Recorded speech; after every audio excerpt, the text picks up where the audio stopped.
Hello, hello, hello. How are you guys doing? As you can see, I wasn't lazy and I'm using my nice lapel microphone. Um, well, I still have some coffee with me. I don't know if I'm going to finish all of it, but I was thinking let's just chat for the first, I don't know, like half an hour or so, and then we'll get started. But for now, I'm gonna let you guys oogle this. Um, so today's stream, for people who are wondering, we will be reviewing Passion Flute's new interchangeable head joints on their clay flutes. So this is their clay flute in D. I do have the full one that does not have the interchangeable head. So, oops, you guys can't see that. Or, I'll show it like this. You know what, guys? You guys probably want to see this. There we go. Here. I'll put it off to the side so that you guys can see the chat as well. But I do have the one that does not have the interchangeable head, and you guys can clearly see that the cuts are very different. See this cut, very different. This cut also very different. Let me just turn that so you guys can see it a bit more. Yeah, isn't that so crazy and so awesome? So I'm very excited about this. Very, very excited. I did grab, you know, the one without the interchangeable head because I thought it would be fun to just kind of like experiment a little bit, kind of see, you know, like does a more like rock stroke grip kind of work a little better. I confess I did play a little bit of this. I couldn't really help it. I played it a little bit. But yeah, I just thought that it would be fun to just kind of like do a little rough comparison. But they're pretty much the same except for the interchangeable head joints. So very, very fun. So the maker of Passion Flute is Ethan. So Ethan is based in Australia. And yeah, so this is the second time he's sent me his lovely, lovely instruments. And I'm very excited to take a look at it. But I have coffee. So I wanted to, you know, polish off a little bit more of my coffee before I'm just going to maybe put the rest of it in my fridge. So I have something nice to sip on when I'm editing after this stream. So, but in any case, that's what's going to happen soon. I wanted to catch up with you guys first. So, hello, Nicholas, Miguel, Passion Flute, of course. Good morning, crazy morning for you. It's pretty much middle of the night for you, isn't it? Passion Flute is here in the chat. Whee! So, and hello, Michael. Hello, Susie, and hello, Lilac. How are you all doing this fine day? So I was a little bit concerned for myself because I did a really hard workout this morning. Yeah, it was a very hard workout, and I have some concerns for my arms, my M's, as John likes to imitate me. Oh, it's 5 a.m. Okay, okay. For some reason, I thought it would be like 2 a.m. No, I did the math incorrect in my head. It's 2 p.m. for me right now. It's 5 a.m. for you. Okay, got it. Understood. But yeah, so if you, I'm not sure how many of you guys remember from my previous stream on Passion Flute, but Passion Flute, Ethan here, has actually been watching my videos for a really, really long time. And then, Ethan, was it years ago now, right? I think years ago, you sent me an email saying that you have this dream to make clay flutes, but to make them extremely well. And I think that was probably before your apprenticeship, right? And with Terry McGee, I believe, who's you know, one of the top, I think, Irish flute makers in the world. But yeah, it was before all of that. I think you sent me an email a long time ago where you're like, hey, this is my dream. Do you think I'm crazy? Like, should I do it? And I'm like, yes, you should do it. Um, you know, because I think when it comes to flutes that look like this, um, uh, at least for me, I am not exposed to very many people in this field that have the same amount of training and education as Ethan has. So Ethan did music school, straight up music school as well. You know, and did an apprenticeship with Terry McGee. So I hope I'm getting all that right. If you feel free to correct me in the chat. Yeah, it was a long time ago. It was years and years and years ago. And you were just like, should I do this? And I'm like, yes, yes, you should. So um, I am, I'm just really, it's surreal to get to this point, to be able to review your lovely instruments. And this is our second review. So it wasn't it was an quote apprenticeship. Got it. Okay, understood. I like that. However, that is to say, I think what I really want to communicate to people is that you have really good training and education. And so, you know, you are making and fashioning these flutes from having been trained and receiving the education that you need in order to make these flutes. You're not just kind of doing it on the fly. I think that's what I really want people to understand, because I think it is very easy for people to mistake these flutes with sort of gift shop flutes, is what I call them. Now, to be fair, not all gift shop flutes are terrible.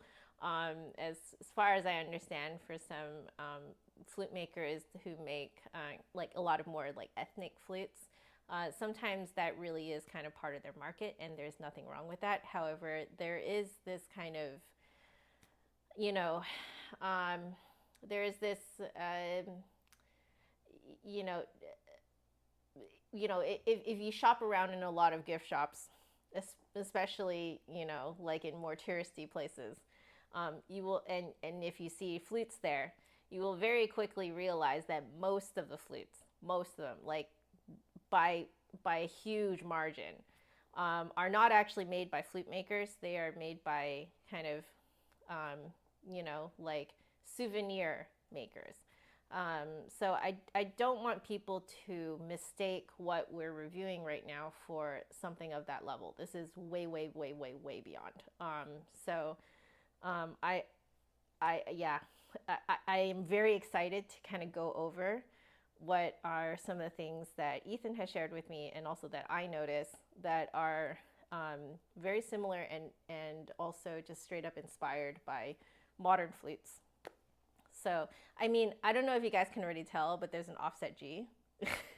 that was present on the, and it still is present on the ones with the, you know, the non-interchangeable heads, but you can also see offset G.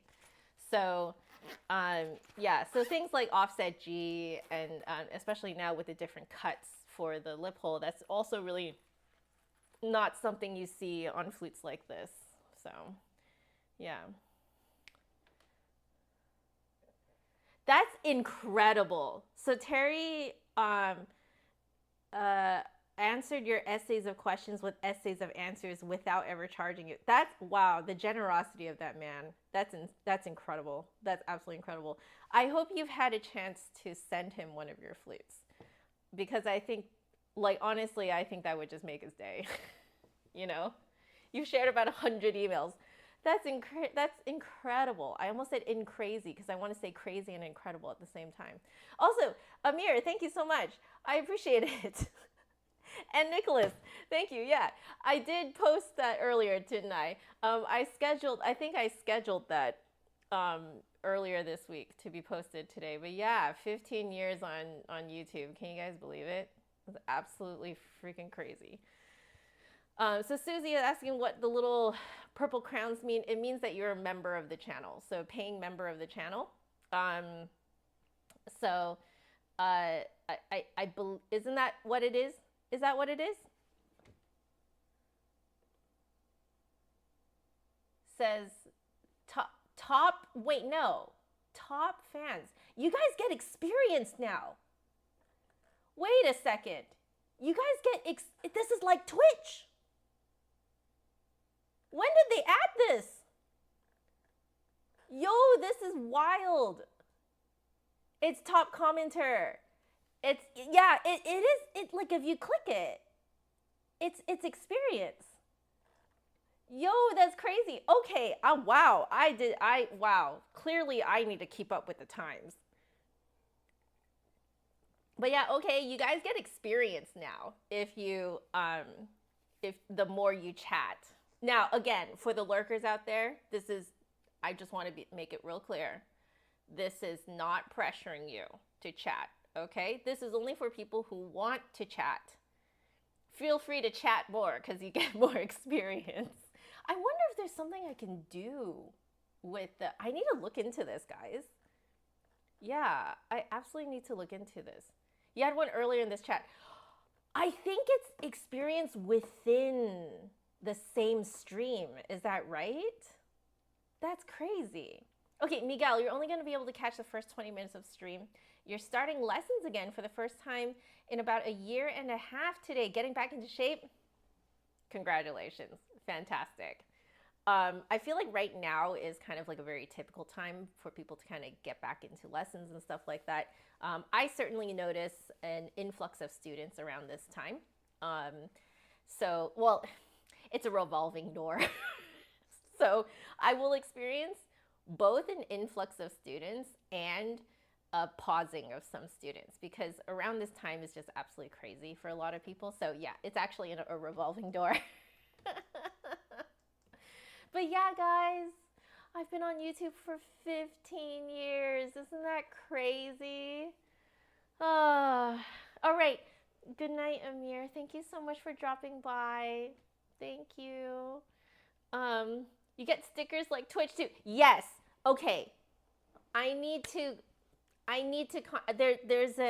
was an artist that I was working with for a little bit.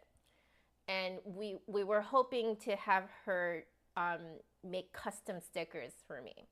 But we both got sick and then we kind of lost contact. I need to contact her again and pay her so she can draw, because she drew little like little drafts of these stickers and they're really cute. So I need to go and you know, especially now that I'm starting this up again, and you guys will have more opportunities to use stickers. I need to go contact her again and just be like, take my money.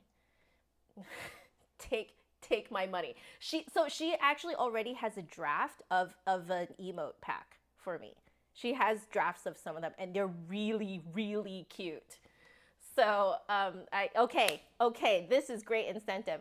Guys, just use the stickers that you currently can use now here, okay? Use them like a ton and get used to it. And then one day I will surprise you guys with an emote pack. All right?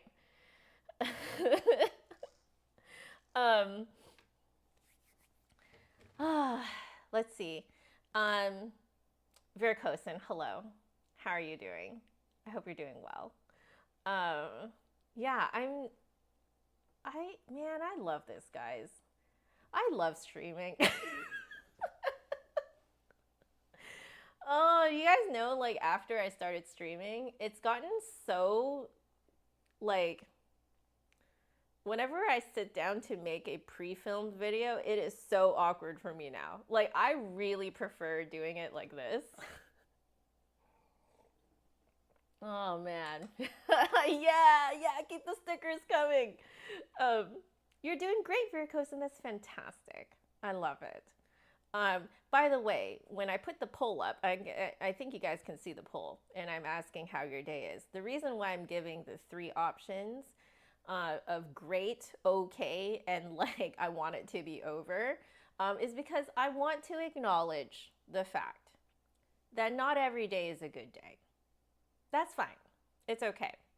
All right? Valid. It's completely valid to have a bad day. It's not your fault. Okay? Life happens. That's kind of life. All right? And yeah, I wanted to validate, everybody's day. And it's okay. All right? If you're here to escape a bad day, we are here for you. Okay?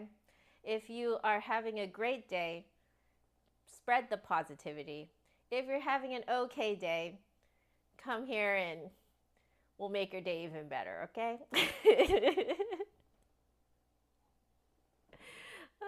You feel like the eye clicker question of university? Do you know I am old enough that I never got to use the clicker in university, because by the time I got, well, no, not that I'm old enough. I think really what it is like they started using that little clicker thing around the time I was in university, but I never attended a class that was big enough to use the clicker. Never did. And I will explain to you guys why that is. Now, I am the type of person, have you heard like in like video games and stuff like that, or just in gaming culture, do you know what a min-maxer is? All right. Okay. I will explain to those of you who do not know what a min-maxer is. Okay. A min-maxer is someone who makes the greatest effort to put in the least amount of effort to yield the greatest result. I think that is a pretty good way of explaining it. Yes? Yeah? Susie, you don't know what the clicker is? It's okay. That is the other thing I will explain. Okay, so in a large, not that I have any experience with this, okay?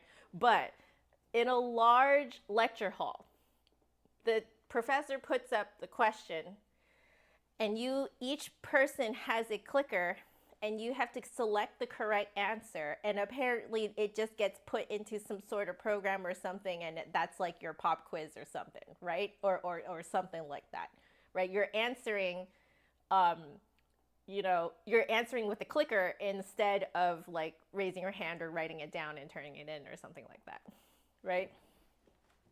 No, Miguel, no. Wait, that makes so much sense though. They got rid of the clicker when you were in college, and then they started switching to your phones. Okay, that makes sense, but wow, I feel really old now. Oh my God, and so you had to calibrate it or whatever, and the prof will always be, you will not lose points if you answer incorrectly. Okay, no, here's the thing, Antonio. Here's the thing. When I am describing a min-maxer, I am not a min-maxer. I am only a minner, okay? I will do the minimum amount to get by. Okay, not all the time, okay? In some instances, definitely I put my heart and soul into it, blah, blah, blah, okay? But when it came to my studies, I just minned everything, absolutely just minned everything. So I chose the major in music in university because the University of British Columbia, Vancouver, their School of Music has a very distinct clause in their requirements that says you do not have to take any like general math or science courses if you have already completed all of the the general things. Or I think I think maybe just straight up you didn't have to take math and science courses, something like that. Okay. And I remember reading this clause in the requirements and being like, yes, perfect. No more math and science for me. So that was the first thing. The second thing was, yes, of course, you need to take extracurricular that is like outside of your major courses, right? Like you have to kind of like fill in your schedule with the correct amount of credits. So any course I took that was not in the music building, I took English. Now there's a very specific reason why. Okay, now looking back, I would have told, young Joanna, I would have been like, honey, don't do that. There's a film school there. There's a theater school there. There's, like you should probably take some theater courses, maybe take some film courses, No. The English building was the closest building to the music school. And so that is why I took every other course that was not music in English, was just so I didn't have to walk so far. And then because I took too many English courses, I was called in by my counselor, my course counselor. And they were like, you have so many credits in English now. You really should declare a minor. And mind you, this was halfway through, I'm not even joking, 3rd year of university, which means I only had a year and a half left of university before I actually declared my minor. And I didn't even really want a minor because I was like, why? Why do a minor? I'm just doing a major. No one's gonna care what my minor is in the future. I was like fully minning this degree, okay? And then they were like, you're literally 2 courses away from a minor in English. Just take 2 summer courses in between, your 3rd year and your 4th year, and you have a minor. And I was like, okay. I couldn't really say no to that, okay? Like it was literally only 2 courses, and they're really easy courses. They were not hard courses at all. I think one of them was on like children's literature, and then like the other one was like, I forget. I just know that it had The Stranger, was it? I forget what it was. But there was a book in one of these courses. I'm not proud of this, guys. Okay, when I talk about I was really minning the heck out of my degree. I truly was minning the heck out of my degree. I found the book so boring. I did not read the book, but I showed up to every class and I paid attention to every single lecture. And without having read the book, I did the exam. And I just recalled everything that my professor talked about this book. I recalled everything I possibly could, wrote it down, and kind of expounded on it, because that's what you're supposed to do, right? You're supposed to give a thesis, have some subpoints, expound on those subpoints, give examples, right? Good essay, right? So I did that, and I got a B.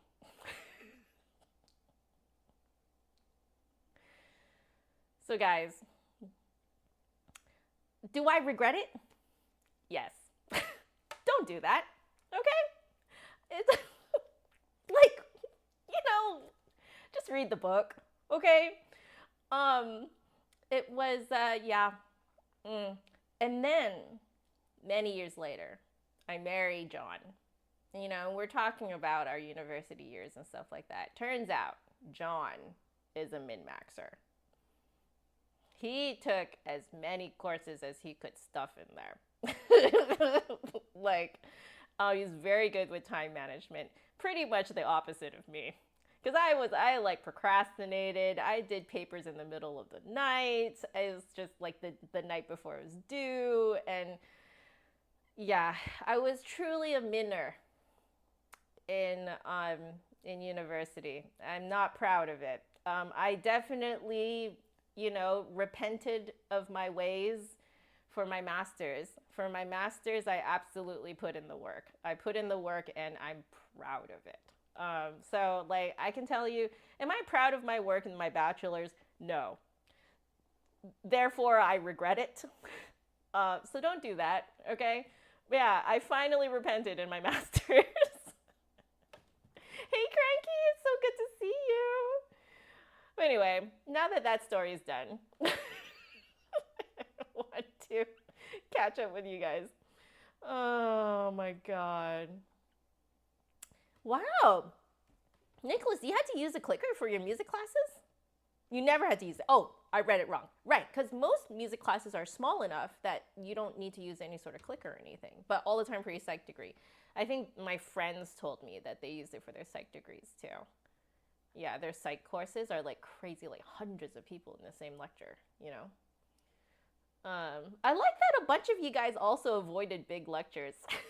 Like that was another reason why I went to do English courses, because a lot of these English courses were just small classes, you know? Yeah. Oh my gosh. So Antonio, you were strategic so you could work more on your music side of academics. You could say that about me, except I also procrastinated practicing. I was not a grand student, guys. I was not, I was much better in my master's. Much better. I actually practiced. On top of going to every class and paying attention. See, that's what I did well. I did well in my bachelor's because I went to all my classes and like I didn't skip classes. I went to all my classes and paid attention to all my classes. But when it came time to do the work outside of class, I was not so hot at that. But come my master's, I was much better about it. Yeah. Oh my God. Every clicker is registered to your student IDs. Oh, so like that's how they would know that you're there. Okay. All right. Oh my gosh.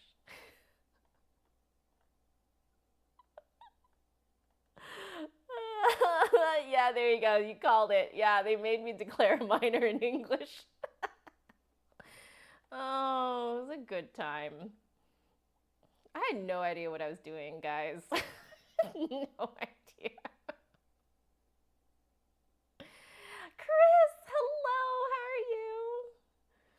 Oh my gosh. That's how I feel, Miguel. Okay, what Miguel wrote here is exactly how I feel. And that's like, you hit the nail right on the head. There were a lot of classes that I didn't pay attention to and got by with just studying, doing things the night before, and I remembered nothing. I regret it so much. I paid for the class and didn't learn. Exactly. I think it might have had something to do with the fact that like when I got into my master's, my first semester, I had to pay out-of-state fees, which was, just to give you guys an idea of how big this gap is, which I know a bunch of you do know this, but for, younger folks who don't know, if you are within state, so this was in the state of California, if within state, and you are a resident in state, your at least at that time, your tuition for that semester was something like $3,000, I think. It was pretty cheap. That's why I went to a state U. However, I was literally just 6 months off from being considered a full resident in California at that time. So I ended up having to pay closer to $10,000 for the first semester. It was wild. The difference was insane. So I think with it being so expensive, I definitely had that kind of like, oh shoot, this is a lot of money. I cannot while this away, So yeah, I got the big kind of punch in the face for my master's. So maybe that's why I wisened up. Oh man. Antonio, you did your non-music classes online. I would so have done that if that was a thing. If that was a thing back then, I would have so done that. Because that's like no walking into the next building. And actually, by that point, I actually had experience with distance ed because I moved to Vancouver at a really awkward time. I was 14 at the time, and so I was sort of like in between in some in terms of my what I had learned in school. So I actually ended up in 3 different grade levels when I was 15.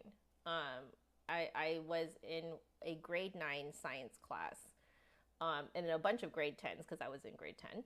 And then I was actually in grade 11 IB Spanish standard level because my Spanish was so advanced from having learned it in California. So, but yeah, I ended up having to take my math course actually because I ended up in a math 11 course, I believe. And there was no room for me at the school, even though the school had promised that they would have room for me. So my school actually paid for distance ed. So I actually did grade 11 math by distance education. So I just learned from a giant book. It was basically like a textbook and workbook together. And then I think it was like I want to say once a month or so, or once every other month, my mom would have to drive me to a school that was like 30-ish minutes away. And then we would all sit in this big classroom and just take our test. And so I don't know, I did that test like 4 or 5 times throughout the year, and then that was it. I would have loved that. Miguel, you passed both let's see, music history. All right. You passed both classes and remember 0 music history. Oh, I feel you. I really feel you. I understand. I understand this regret. Okay, so anyone who's watching who's younger, all right, and you're not in university yet, we as in me and the chat, we really need you to truly understand how expensive your courses are in university. Go to class, pay attention, do your homework, write your papers, not the night before, start it earlier, all right? It takes time for information to sink in, okay? You can't just jam it in, get your good grade and leave. It's not, yeah. It's not going to stick. Music history is traumatic. I had one music history course that was a little bit traumatic. We all failed the first quiz together, and we just got this scathing email from the professor. And I believe it said, "Heaven help those who do not study for the next exam." It was terrible. We truly lived in a different time. Okay, we truly lived in a different time. Yes, I agree with Antonio. Please ask questions if you're confused. If y'all failed, is that not on the professor as well? One would ask that these days. But as I said, we truly lived in a different time. It was a different era. Oh, did we have the same professor? Maybe we did. I don't know. Oh, we lived in a different time. From what I understand, professors are not nearly anywhere quite that severe anymore. So I'm very pleased to hear that because I feel that that's actually more education forward. But anyway, I'm taking a look at the time. I'm going to pop the rest of my coffee into my fridge, and then we're going to come right back. I'm going to pop it in the fridge. I'm going to go rinse out my mouth, make sure it's nice and clean. and then we're going to have some fun with this little guy. Okay, so see you guys in a bit. That's the wrong one.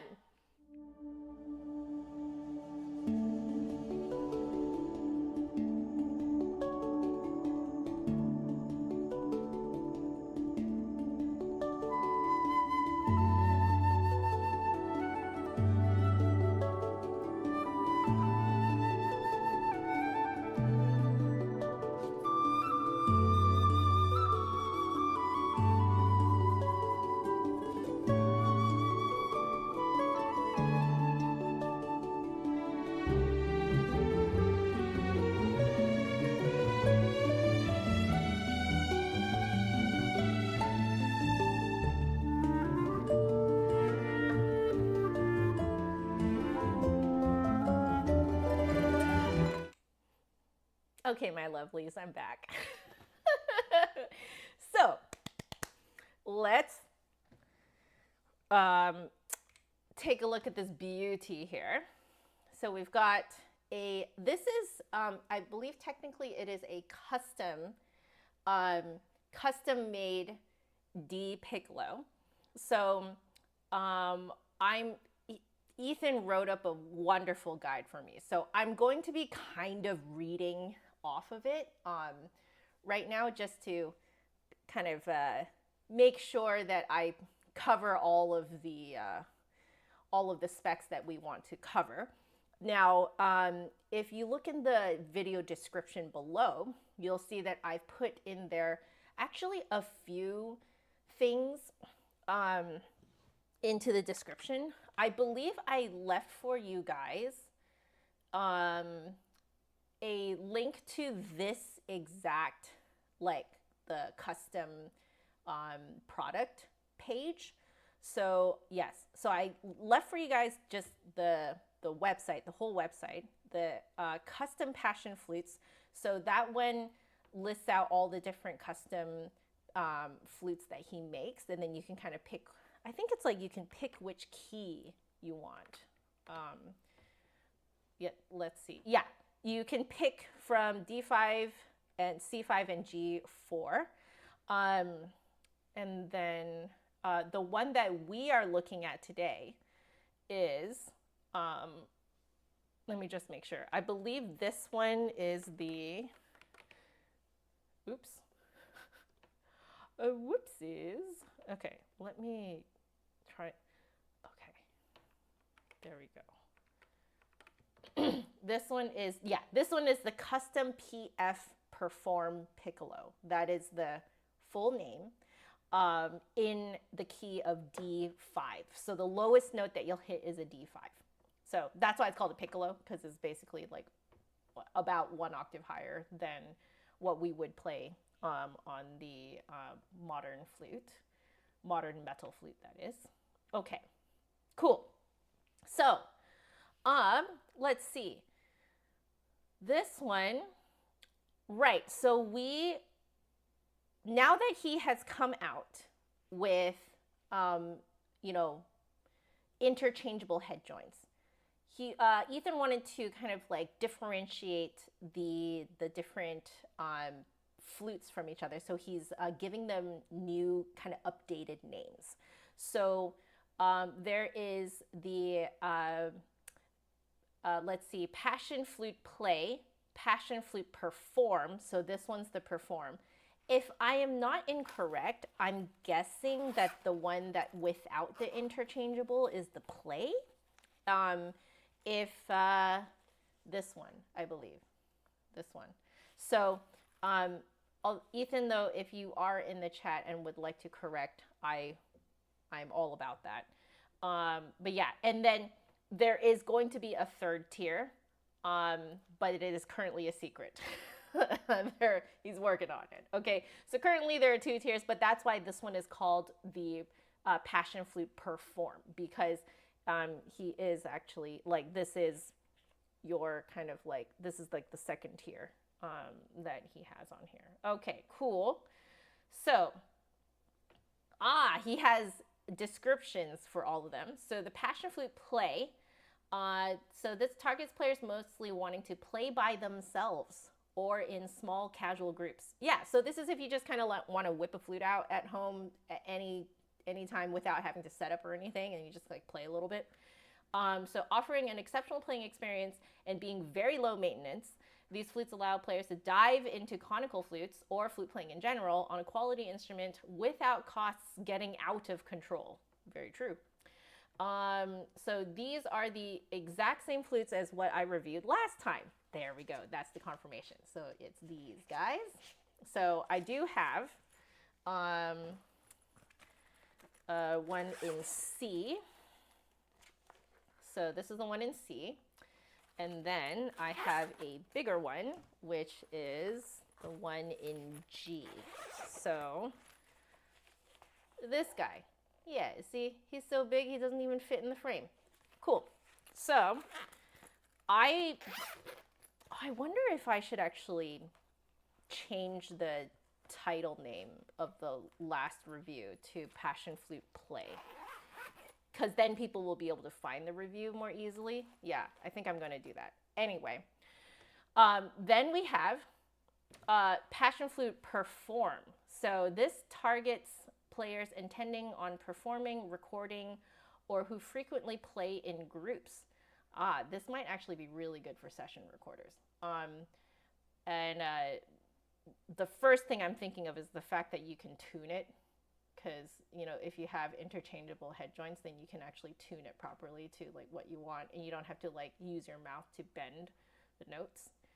Okay, these instruments offer the same core Passion Flute features: beautiful mellow sound, great playing standard, and excellent self-tuning, but add our new innovative metal on cork tuning slide. So what that is this. So, boop. Yeah, so if you look in here, there's a little cork. There we go.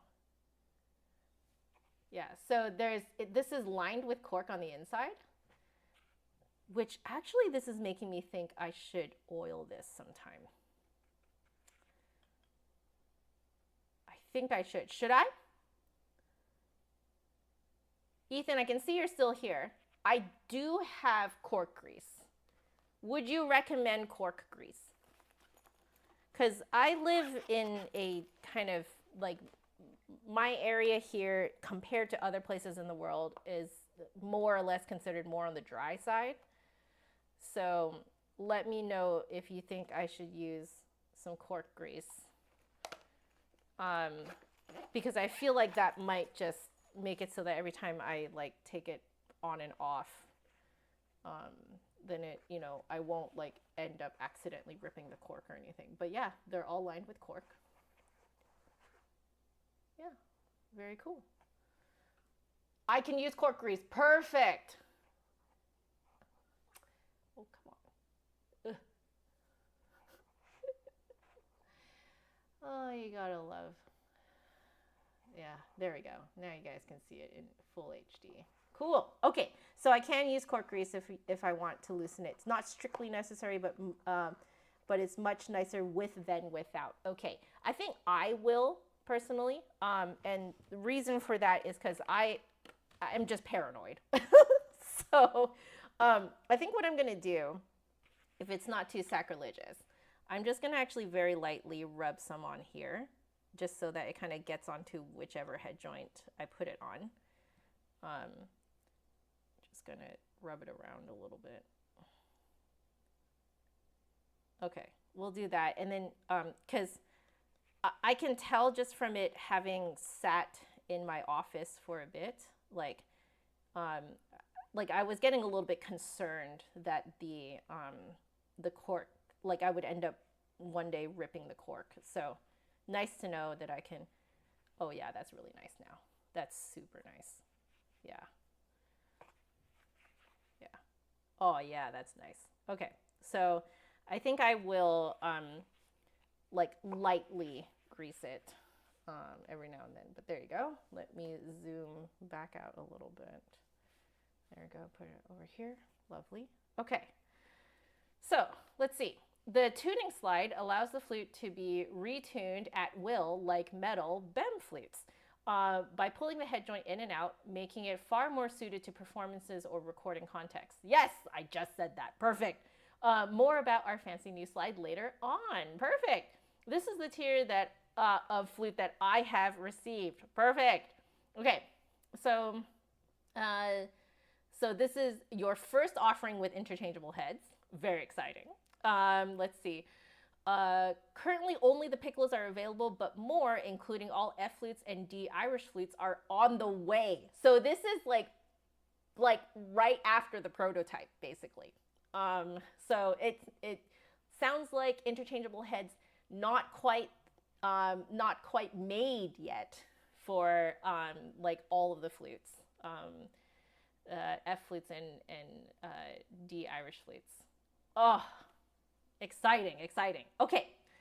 So I'm going to skip the third tier because it's a little bit of a secret and I kind of want it to be like a nice surprise later on. So we're going to skip that. Okay. All right. The flute I have received.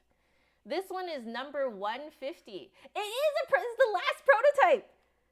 And the 150 is on here. I like that you put it on both. Is it on these ones too? Oh my God, they are. 150. 150. These are your serial numbers, aren't these? That's so cool. Okay, by the way, I want to read what you're saying here in the chat. Lowest note of your piccolo is the same as the classical piccolo, hence why it's called a piccolo. True. Very true.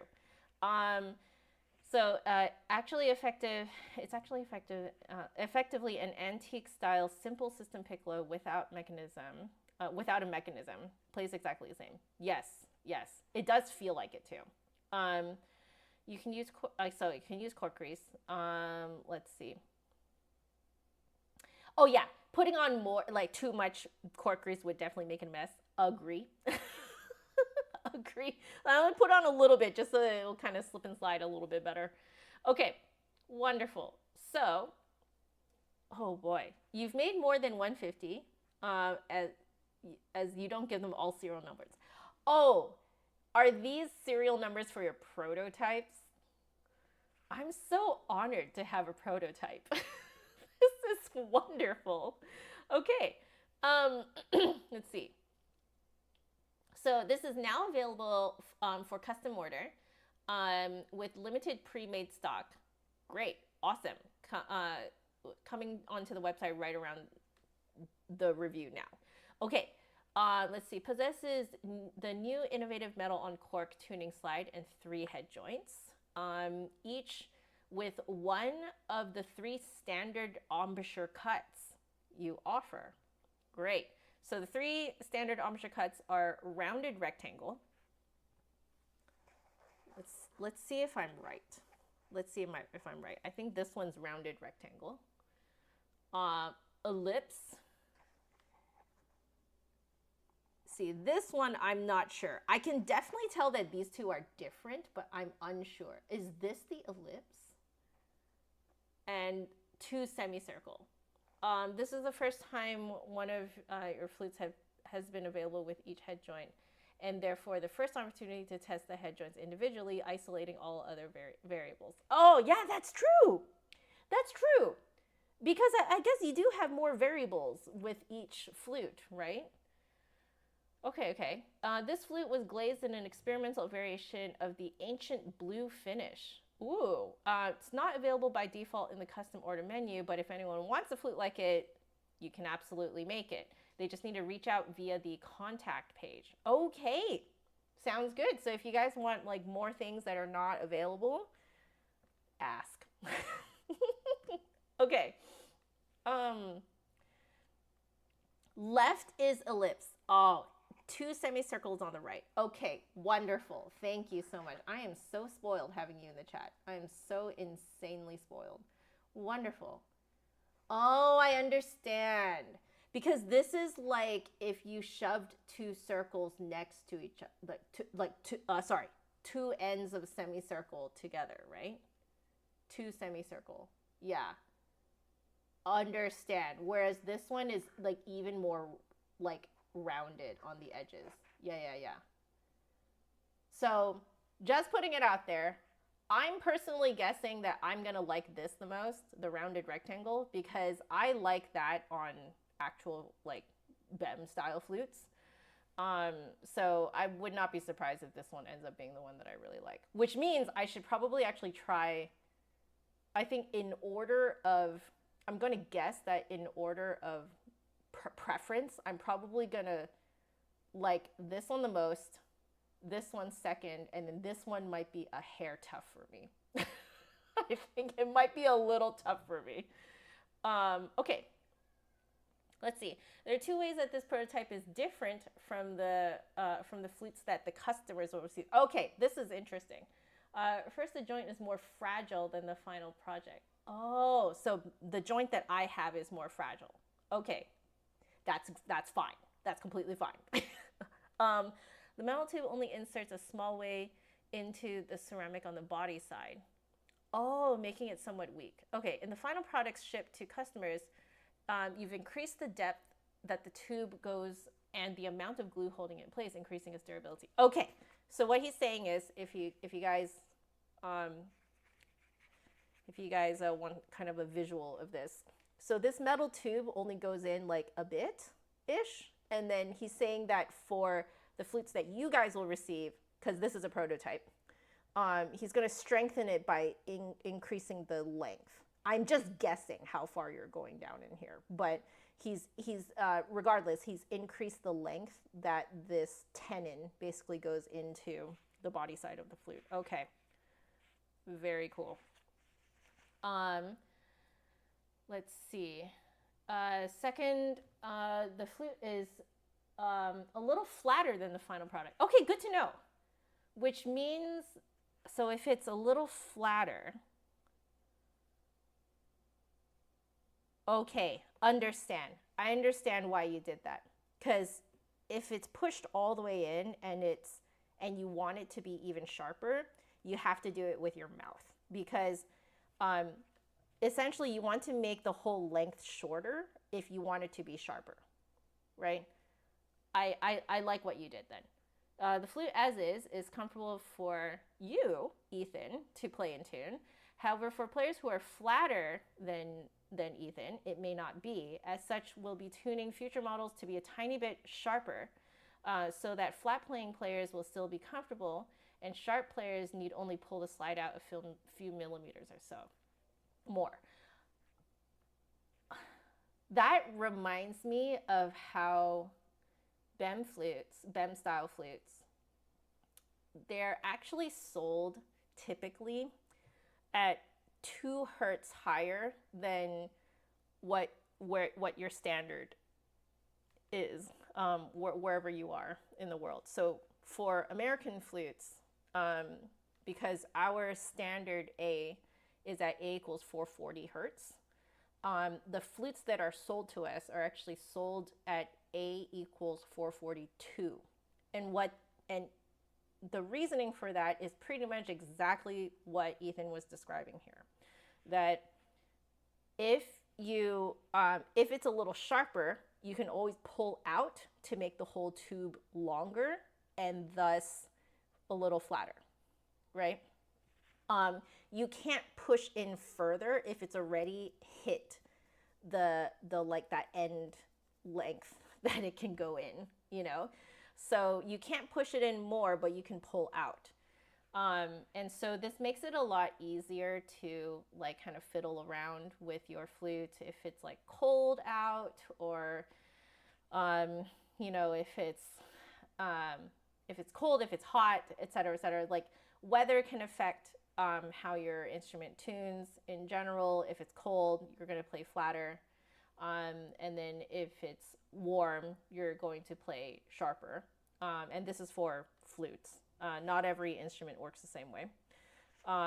And yeah, so, and there's all sorts of variables when it comes to like, you know, tuning. So having the, having the ability to pull your head joint in and out a little bit is fantastic.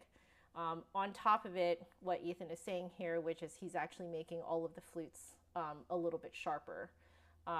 is also a great kind of like marketability thing, because it makes it a lot easier for the consumer to be able to just fine tune the instrument to their environment. So good stuff, really good stuff.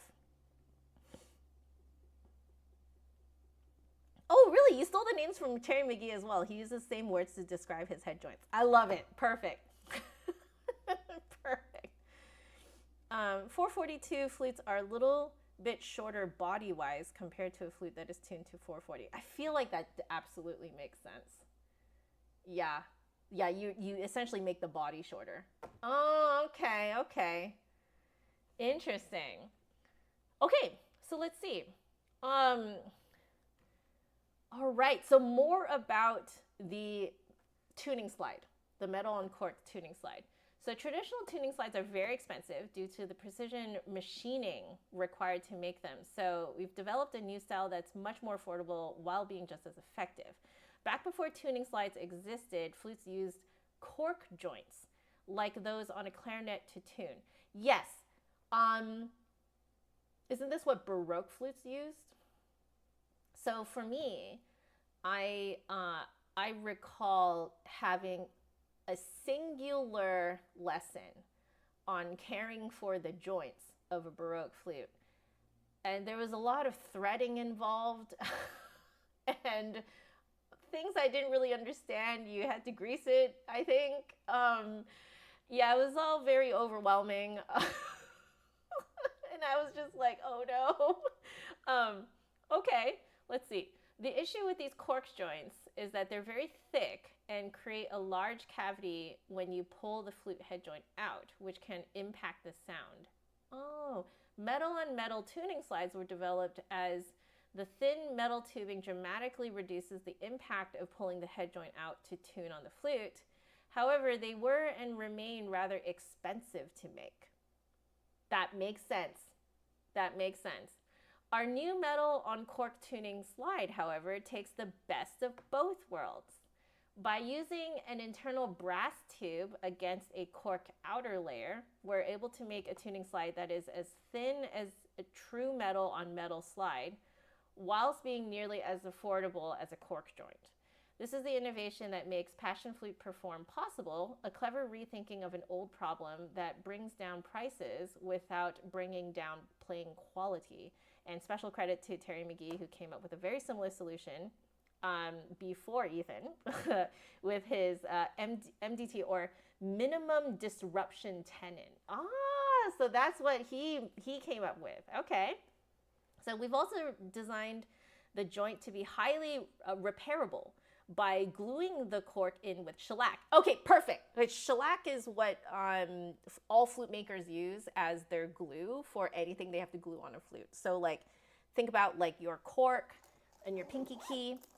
So I'll just quickly show you guys. So yeah, anytime you've got cork that's glued on, use a shellac.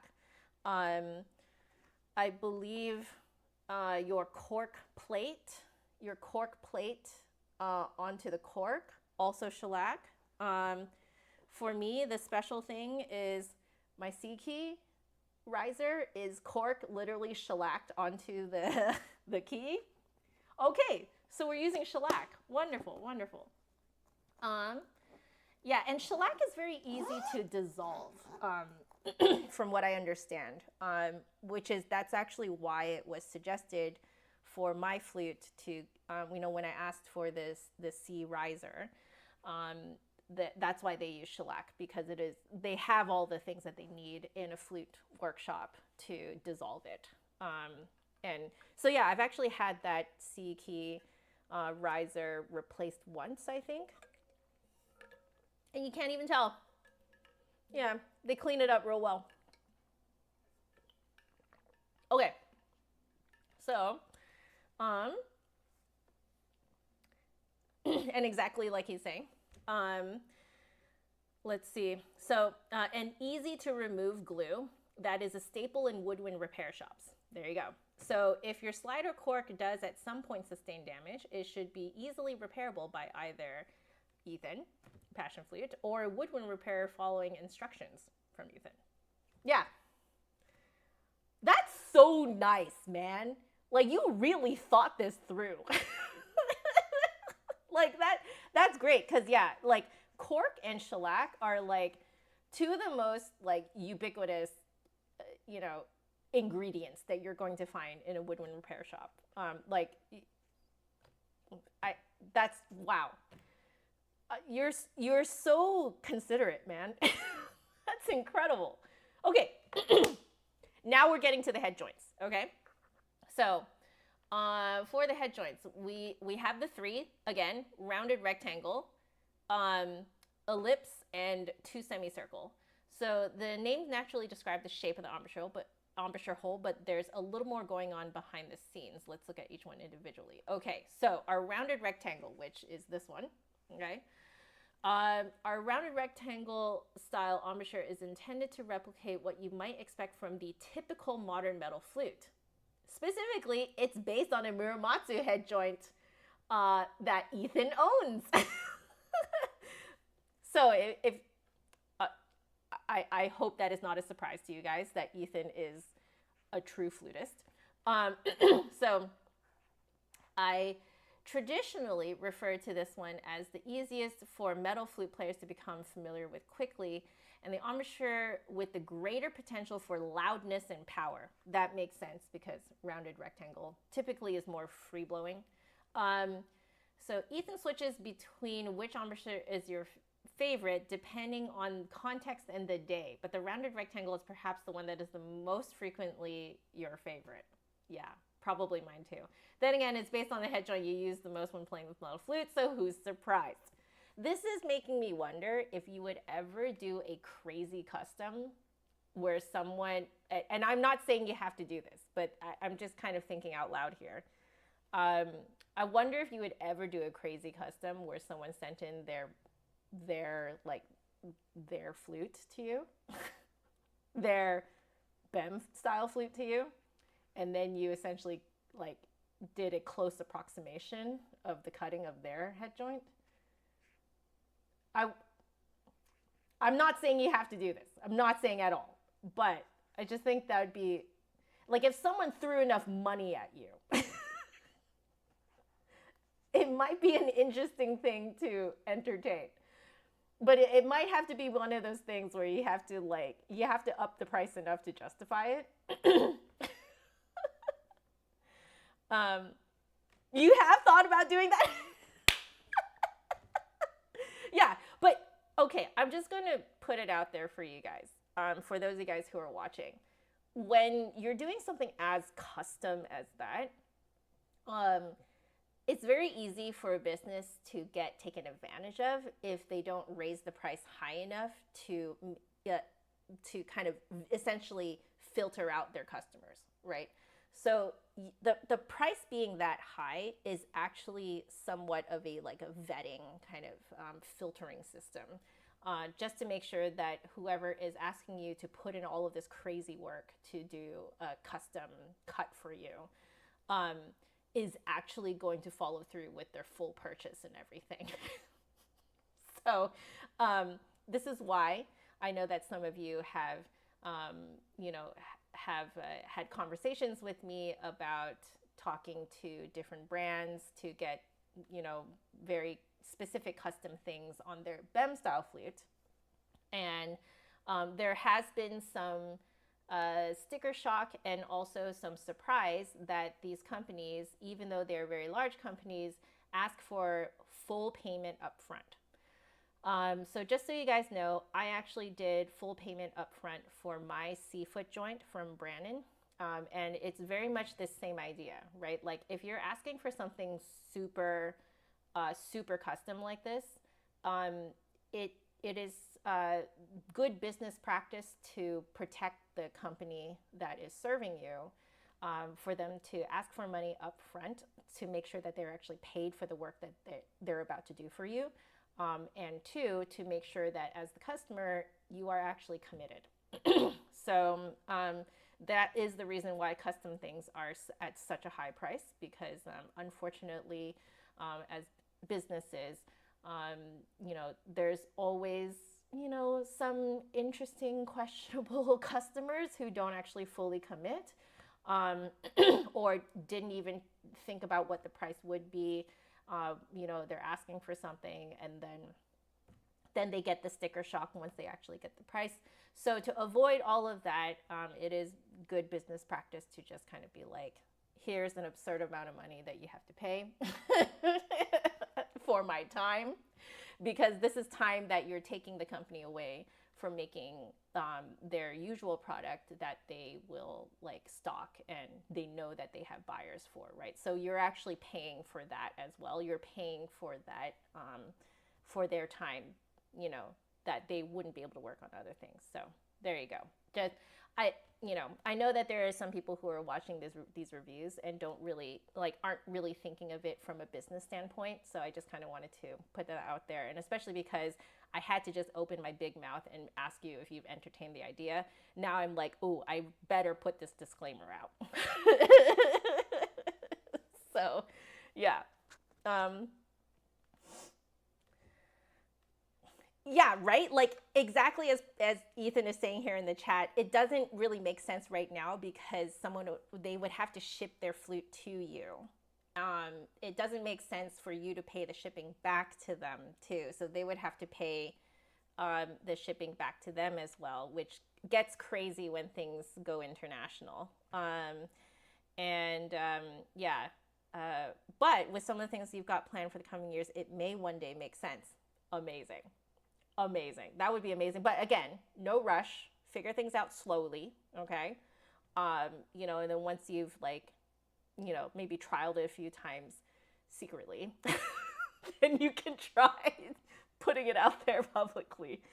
Oh, that's why you have a separate custom flutes to special order flutes, which is made to a special request you don't normally offer, but you're willing to fulfill. Okay, so custom flutes has options that you've already pre-selected for people that they can choose from, versus special order is this like completely special thing that it's not on there, but that you're willing to do. I like it. I like it. That's fantastic. Good business practice. Wonderful. Anyway, that aside, let's move on. So the Ellipse, which I believe is this one, it's taking a complete U-turn. The Ellipse is based on an antique wooden flute. That's what I thought. That's what I thought. Like, that's what this shape reminds me of. A conical 8-key model with a brass head joint from the late 1800s, though with significant modifications to make it to Ethan's personal liking. Namely, it's been made more free-blowing. I can tell because it's not a perfect circle. Have you guys seen some of these Baroque flutes where like the cut almost looks like a circle? Those are really hard to play. I find them very hard to play. So a little bit of a slightly modernized version of the older fashioned head joints. I like it. I like it. It does remind me of kind of the embouchure cuts that I would see on flutes from like,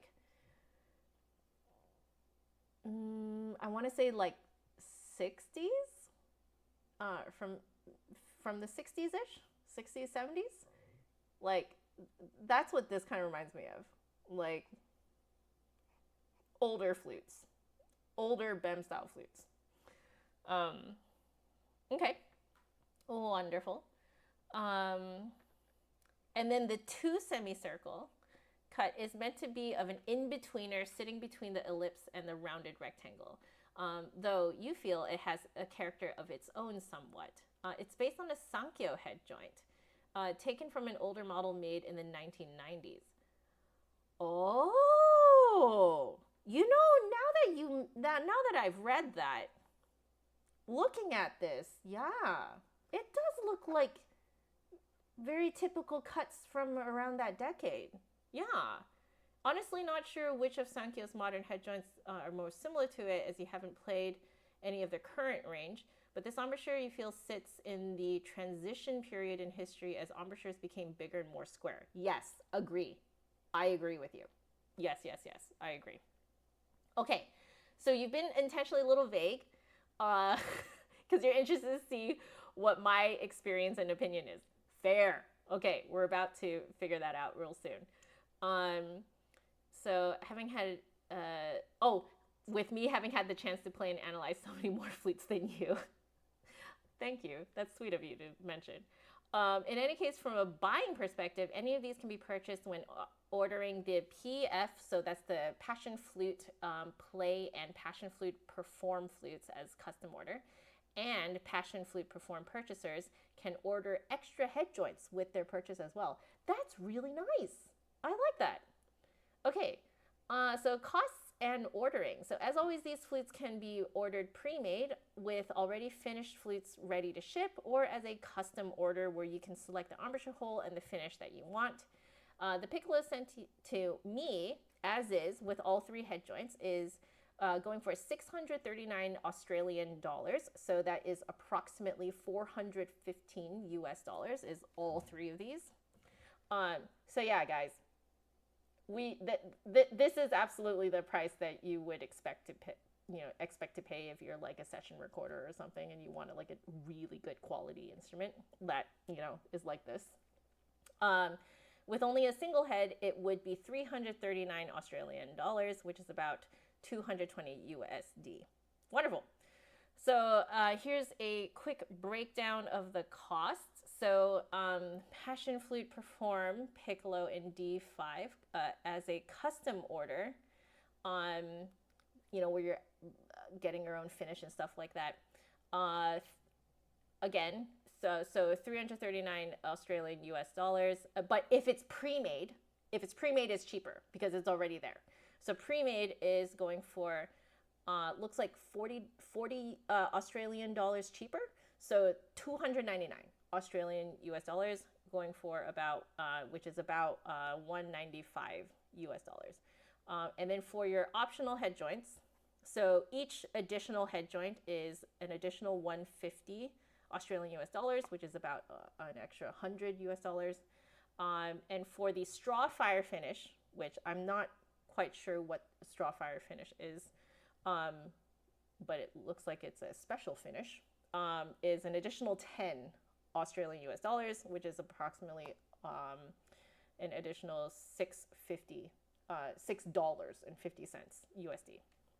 Okay, and everything that I said in USD is approximate. Okay. Also, want to make a note: if you're watching this in the far future, okay, I just want to say, inflation is a thing, demand is a thing, so these prices are not forever.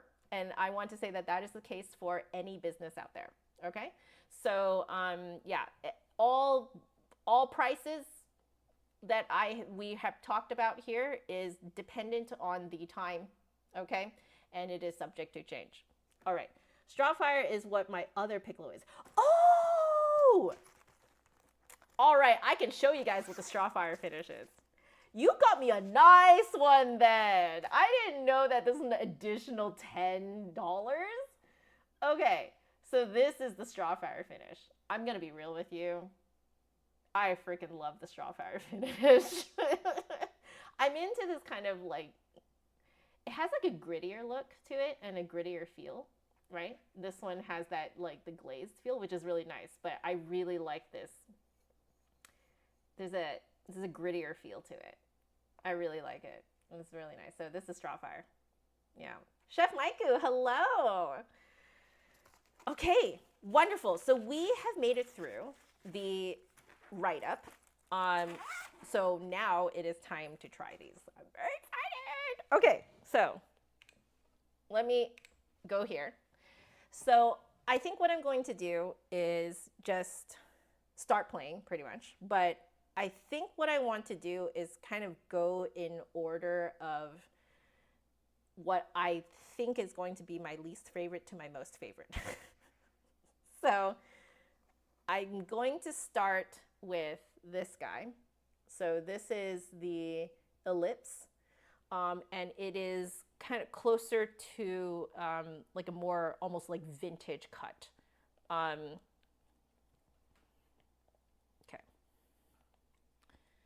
And because it's a Piccolo, I don't think I actually need like a full rock stroke grip or anything. But the nice thing is that I can kind of like fiddle with this. Okay. Woo! Rustic is the word. I like it. I like it. Okay. here we go. I'm just gonna noodle around a little bit, and then I think what I'm gonna do is kind of do what I normally do on my other reviews. So I will try out harmonics on this thing. Usually on Piccolos, I can't go that high.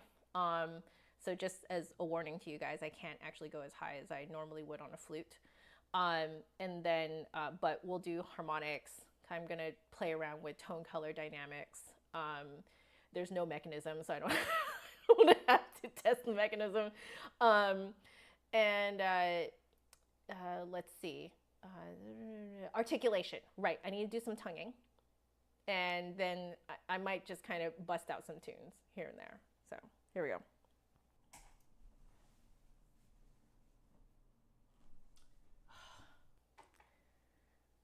Thank you. I think I may have mentioned this last time, but thank you for doing the offset G. It makes such a difference. It's so nice. Oh, I love it.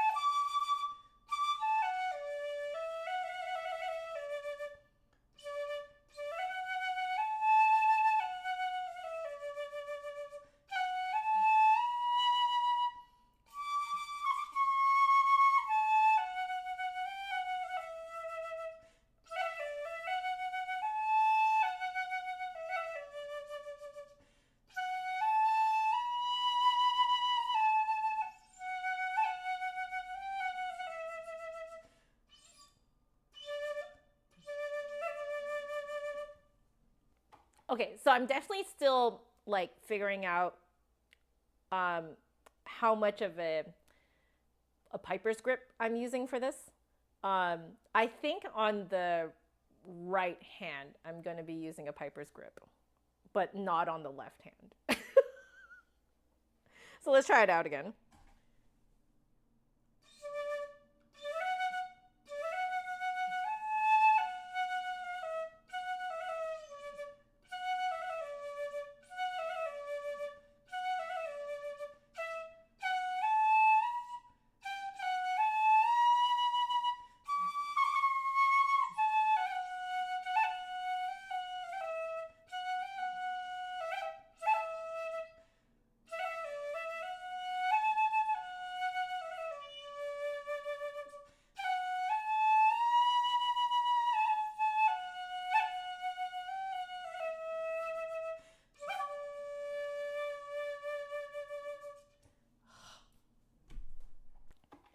I can't make that sound on a BEM style flute. I can't. Oh, yes! That bit at the end where you go, oh, like that. I can't make that exact sound on a BEM style flute. Okay. My initial thought is the whole feels like a cross between a piccolo and a modern BEM style flute. Like the size of it is like right in the middle. So I do have to kind of like narrow down my airstream a little bit compared to on a typical modern metal flute.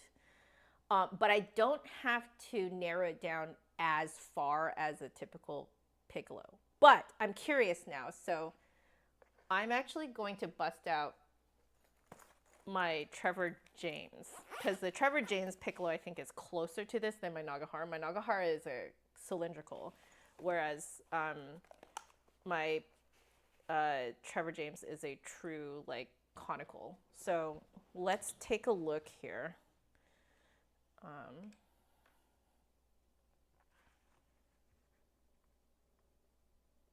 Oh dang,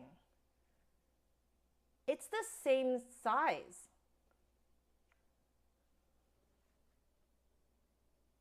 Yeah, it's the same size, guys. Wow. I feel like I don't have to narrow it down so far, though. That's nice.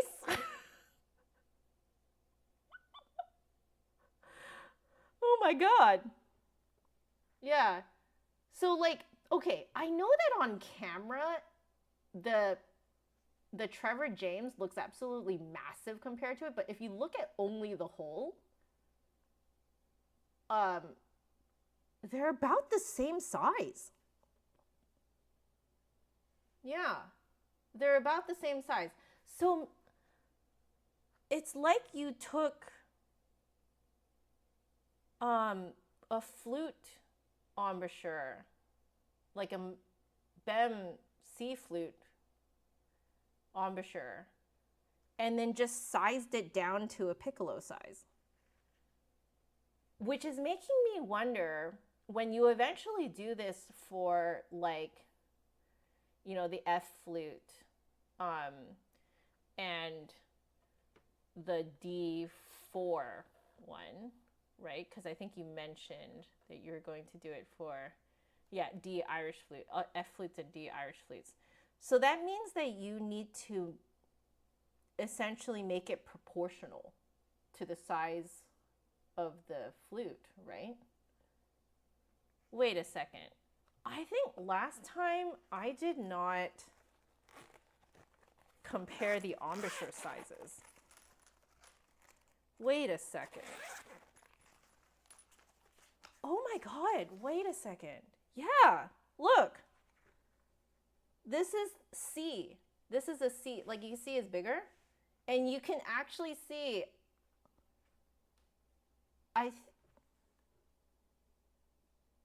it is proportionally the tiniest bit bigger. I don't know if it's showing up properly on camera though, but it is proportionally the tiniest bit bigger. I'm curious now about the G flute. So I have the G one here. Yeah, this one's definitely bigger. Oh my goodness. Yeah. Yeah. You can see it. It is absolutely, it's proportionally bigger. Oh, I didn't realize just exactly how complicated this is. I feel like this should have been obvious to me. But man, that's some mathematical complicatedness that I clearly did not go to school for. Wow. Okay. I understand why the, you know, making the interchangeable head joints for the other flutes is in development, because essentially you have to do it proportionally. Okay, understand. This is so cool. Okay. Well, now that I've noodled around a bit, I should, I think, do some harmonics. So let's do some harmonics real quick and see what we think.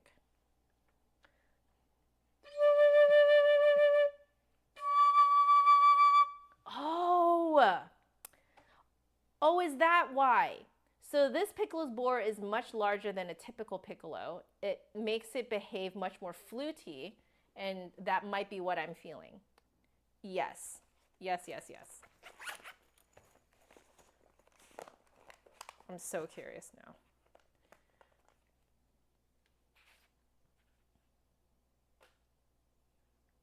Oh, yes, you're absolutely right. Yeah. It's way. Yeah. So like, I would say yours is more conical than at least the Trevor James that I have here. It's more conical, but on the top, I think yours is quite a bit thicker. Like if I were to look. Yeah. Whoa. Okay. I'll show you guys. I think technically it would be this part that's kind of coming in. Yeah, it's bigger. So let's see if you guys can see. So just to compare the bore sizes. Yeah, you can see that this one is bigger. Yeah, it's definitely bigger. Okay, understand. But what I do notice is that on the end, I think it's a little bigger. Is it bigger? bigger on the, where is it? Oh my God, it's too many things. So yeah, so on the kind of my Trevor James at least, the end of it is bigger than here. So this is tinier. So it's more conical than at least my Trevor James one. Oh. Oh, you don't have big enough cases. Do you need to start getting yourself the more of the Diza cases? Because I think the Diza cases get pretty big, don't they? Oh, but shipping it is going to be interesting. Oh. Oh, yeah. Yeah, shipping it is going to be interesting. Because I do have, like, I think this is the Diza that I got from a student. It's a pretty big boy. Yeah, because I think your biggest one right now is this one. But yeah, this one is the Diza case that my student got for me. Yeah. Yeah. Okay, so what we're working with is essentially like the bore is bigger up top. So it's actually giving me more, as Ethan is saying, a more kind of fluty feel.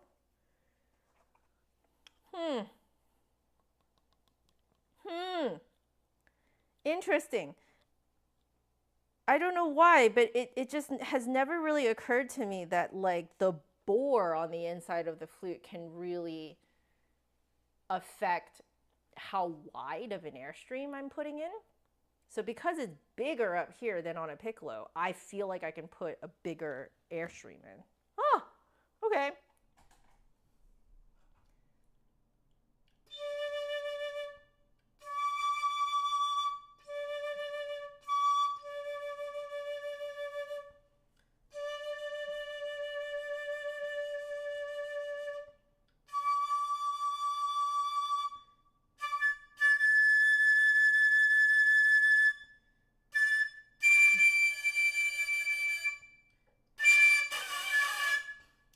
That's fine.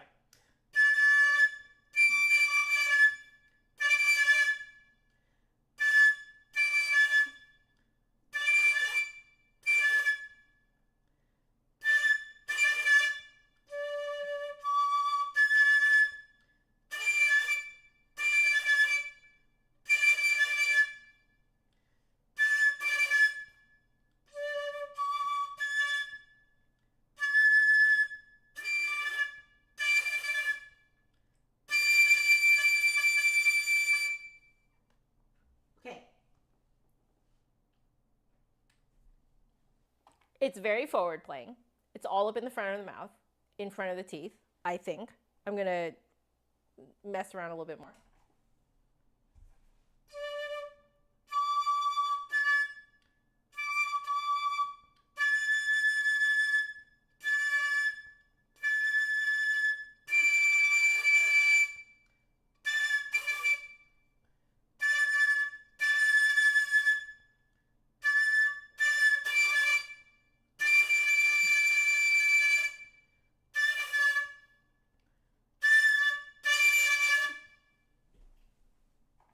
I'm still trying to locate it exactly. As you guys can probably tell, I almost got it.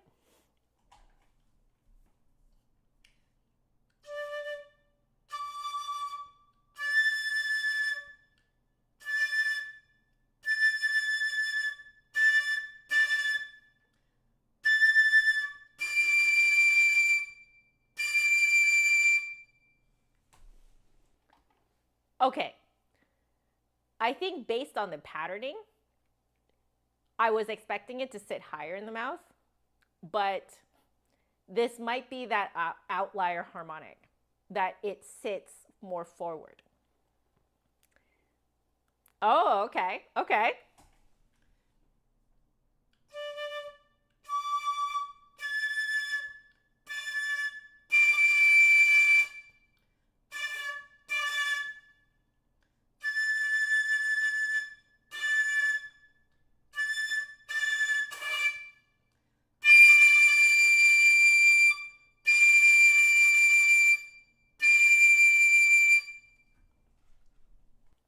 I think it's the outlier. It's the outlier, plus it does take more air pressure. So I have to make sure my air speed is high enough. All right, y'all are asking for the whiteboard. I'll get the whiteboard out. Okay, give me a sec. Let me, blah, blah, blah, blah, blah, blah, blah. Where are we? There we go. Okay. We're going to open this with paint.net. Wonderful. Okay. And then let me make it so that you guys can actually see what I'm seeing. Okay.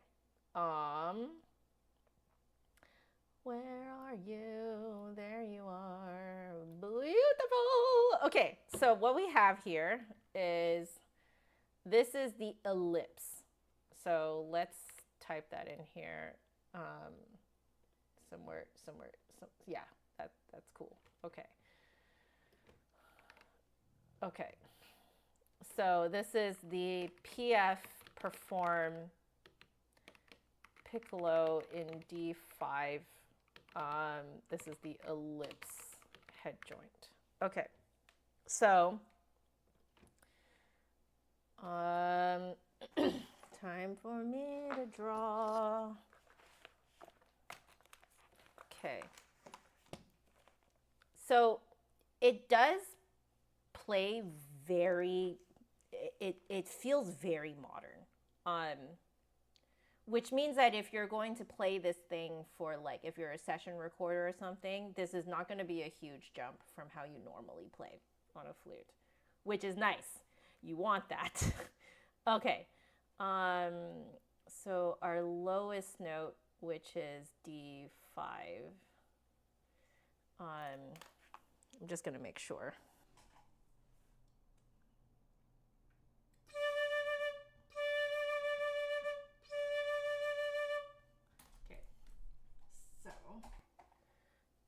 It sits like here. Then we have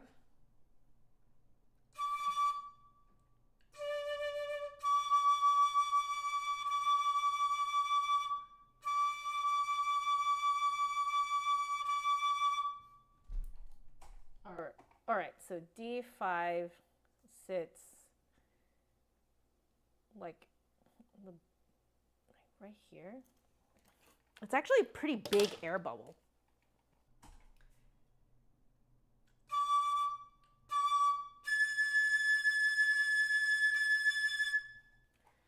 Okay, so A is like here.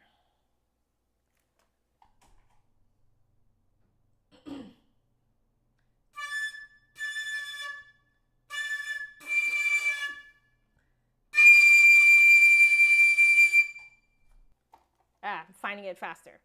Okay, so the D is like here. So I think it is the outlier.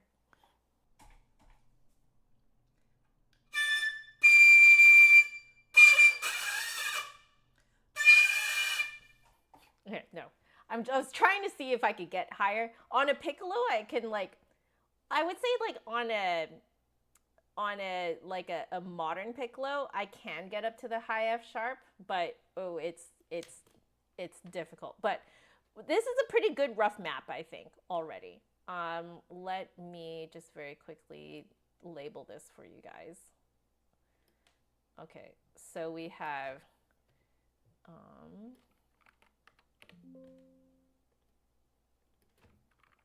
D5. Then we have D6.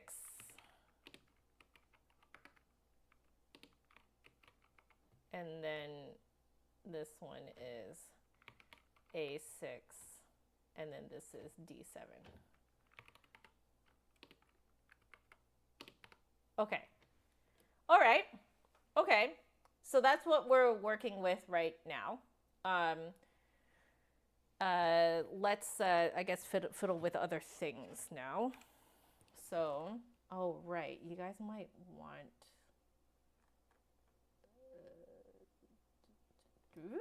Hey! Okay. Perfect.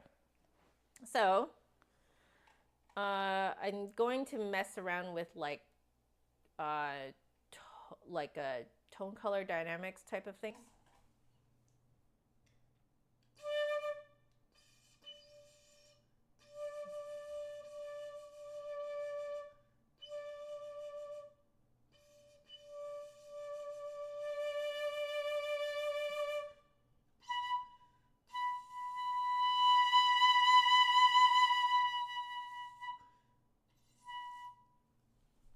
Wow. That range is crazy. Like the, wow. The bigger bore makes the lowest notes much stronger, more agile. However, makes the highest notes harder to play. You believe that is also contributing to those higher harmonics being harder. Yeah, I feel it. I feel it. But I would say good sacrifice to make, because most people playing you know, these instruments will play in the 2 octaves that I just mapped. Like, most people are not going to be screaming higher than that D7. Most people, that is, will not be screaming higher than the D7. So I think that that is a good, like a good kind of give and take that you decided to do. Yeah, I agree with that design choice. There we go.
Okay, so what I'm noticing is happening is when I'm dealing with dynamics in the higher register, I'm noticing that I'm cracking low, and I'm trying to find out why. If I can find out why, then I'll be able to control it. So I'm just going to explore it a little bit more.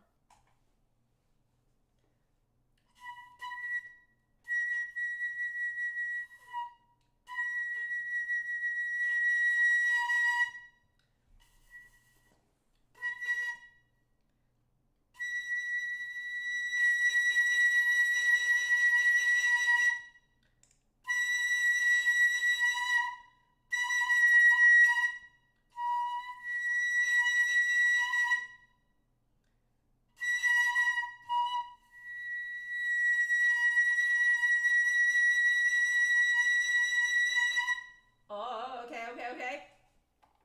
Okay. My suspicion is that the air bubble on this head joint needs to grow more like tall rather than just like out onto the sides. I think as soon as I go more onto the sides, it cracks. Okay, so when I grow the air bubble, I need to grow it taller, like bigger. The whole thing can get bigger, but mostly taller. Okay, I'm gonna try that on the bottom too. Bottom is like the lower octave is definitely way more forgiving.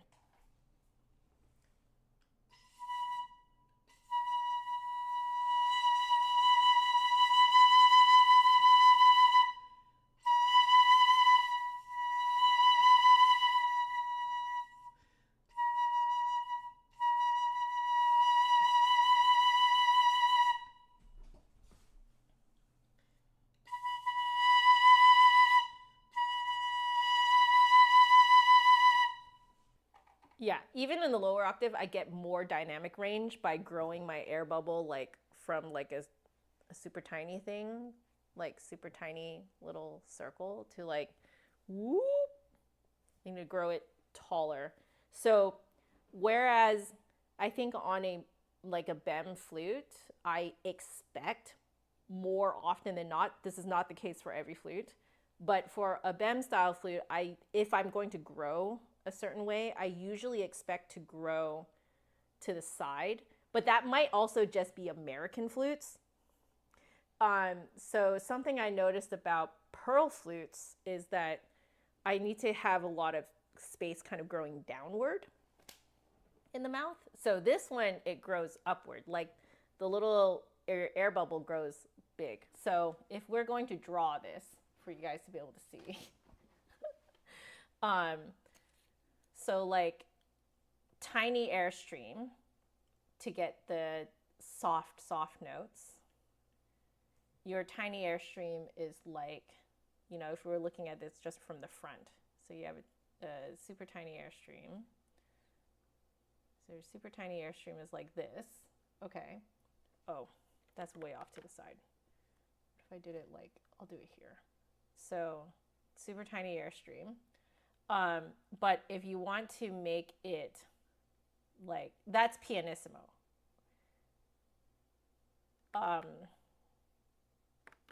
Ooh, this is really difficult.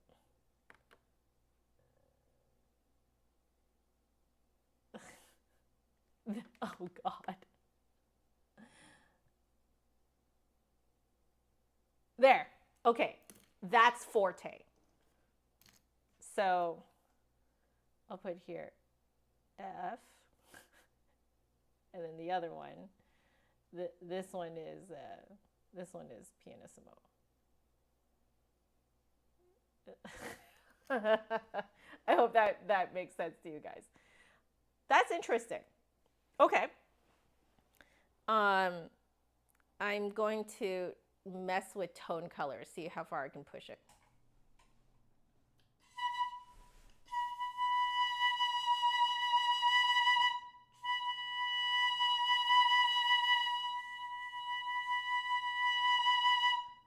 Oh.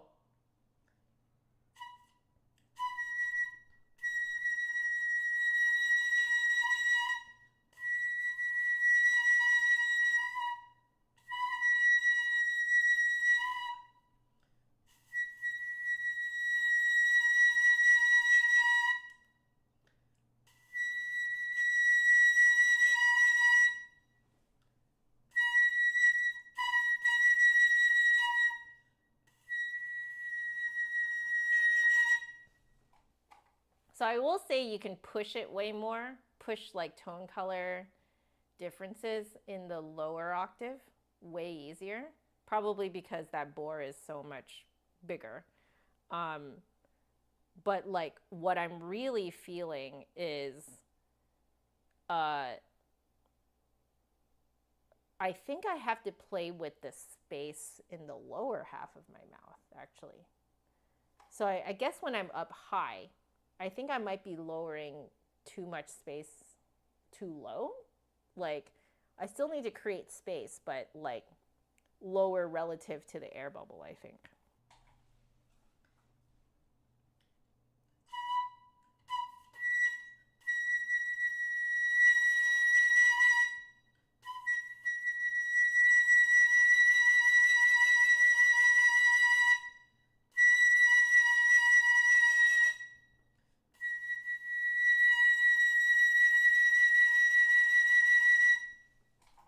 Yes. Yes. Okay. So, also, thank you, Viracosin, for joining. Have a wonderful band rehearsal. So, what I'm finding is for tone color, so if we're like around here, around D6, you want to, if you want it to be rich, then you hollow out the area kind of behind it. If you are doing it way higher, you open up the space kind of like what you did lower, but relative to the air bubble. So if you want to make this super high note richer, you can't make it that much more rich though, but because it's so high, and it's the same thing on a regular piccolo. But if you wanted to make it a little bit richer, you also kind of create space like that. I would say that up high, the space is smaller. Like that. If even. I think it's actually smaller than that. Like, you can't go very far, because if you go too low and too big of a space behind it, there, more like that. Not even. I feel like that goes too far back, because if you go too far back, you'll start to crack low. If you go too far down, you also crack low. So it's actually just a tiny bit of space like that. Yeah, I think that's more like it. So if I were to try it again.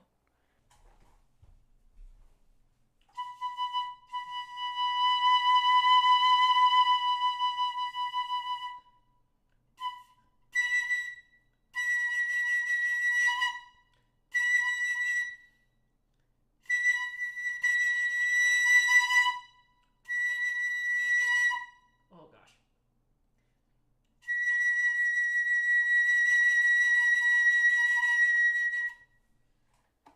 I don't know if you guys could hear that, but like, I can't actually open up too far the higher the note is. If I do, it'll immediately crack low.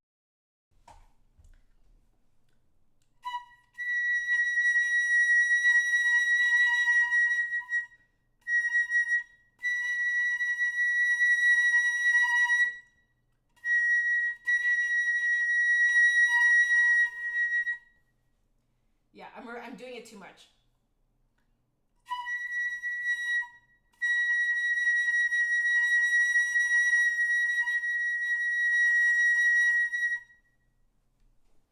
There it is.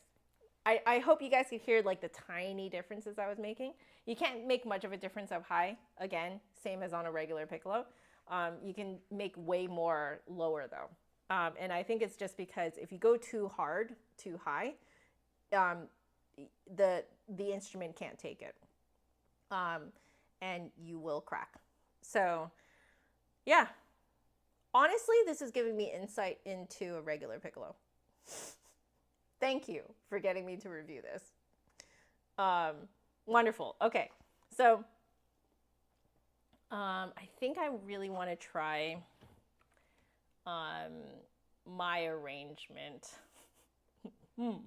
of from Ori and the Blind Forest. That one is a really good one, I think, to like try out with this particular piccolo. Okay, so if I do 2 pages, there we go. Okay, let's try a bit of this.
so I definitely can feel like, at least on this head joint, I feel like I have to really focus on keeping my air bubble high enough up here, but also keeping enough support, because that air speed needs to pick up quite a bit in the top half of the second register. So I'm just gonna do the second part again to like really feel that.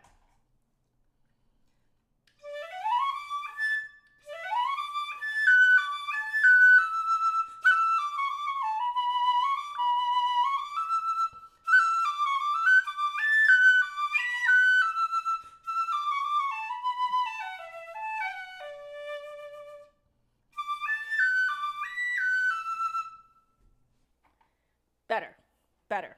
Okay, interesting. I am learning. This is really great.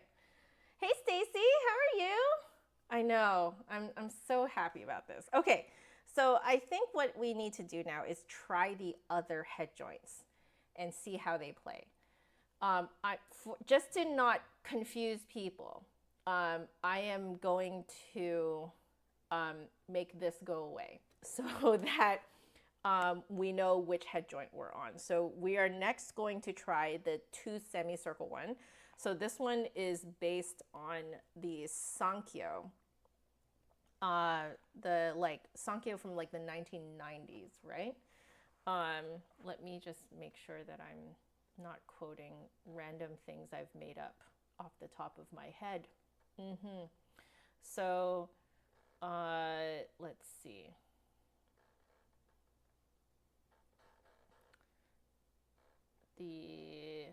We're looking at the 2 semicircle. Yes, I did not make it up. Based on a Sankyo head joint made in the 1990s. Okay, so this one, by comparison, so the one that I just tried was the Ellipse. So it's this one. And then now we're going to try the 2 semicircles. So you guys can see that difference. Looks like we're working with a wider cut. Honestly, might just be way more comfortable for me. I'm wondering if this is going to actually make some, like what it's going to give and take, you know? So we'll see. I can probably do with a tiny bit more cork grease. Stacy, you had an emergency gallbladder surgery. Oh, I'm so sorry. Please take, like adequate time to recover. I know that we all want to just kind of jump right back into, flute playing, but there's no music without the musician, okay? Best to take care of yourself. All right. Okay. Ethan, if you're still here, did I need to swap these out? do I need to do that? I don't know if you guys remember me reviewing these, but I got these from Singapore. This is the Yamaha Piccolo swab, and I actually freaking love it. So I'm wondering, do I need to? I don't know. But let me know. I seem to recall you don't need to, but yeah, we'll see. Okay.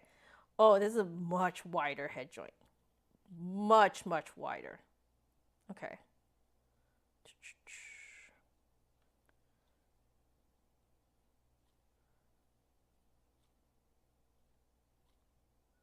I like being able to adjust the head joint. That's really nice. Okay. Let me do this. Right, Stacy? So true. Exactly. No music without the musician. It always feels like it takes forever to recover. Well, let me know, Ethan. I'm just unsure if I should swap, because there is a metal tube now. So part of me kind of wants to swap that part, if that makes sense. Um, but I don't want to potentially dry out the instrument either, you know? So let me know your thoughts. You officially recommend it. You unofficially don't bother. Well. I was concerned about the metal tube part getting very condensy, so I'm gonna. Does this fit? Lord, please, does this fit?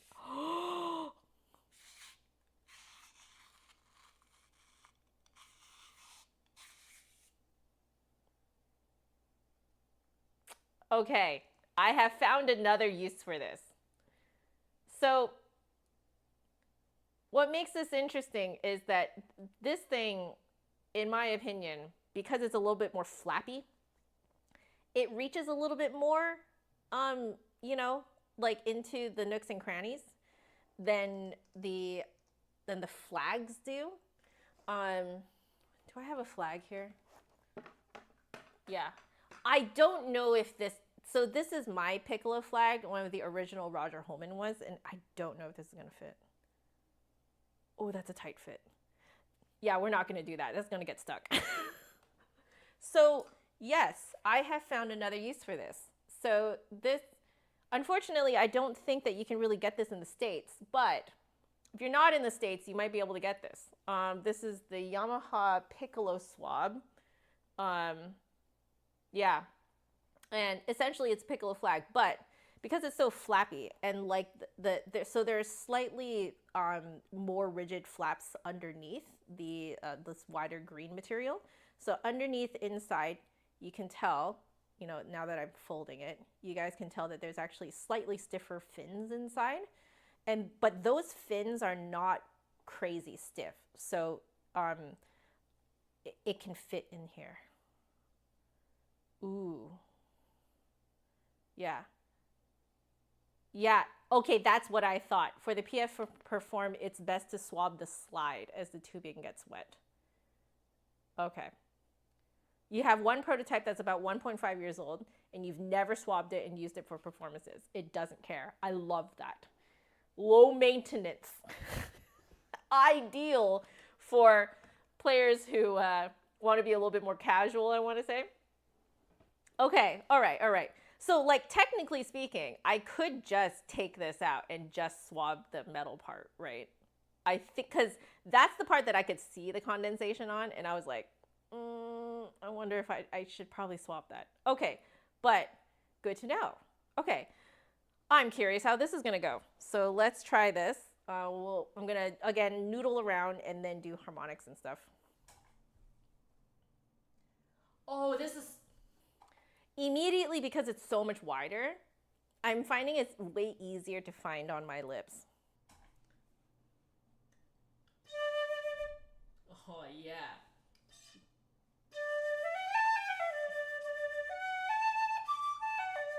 Oh, interesting. The sound is slightly different.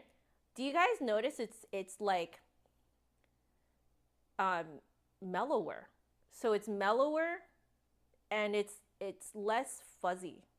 There's more it's almost slightly muted, I want to say, compared to the other one.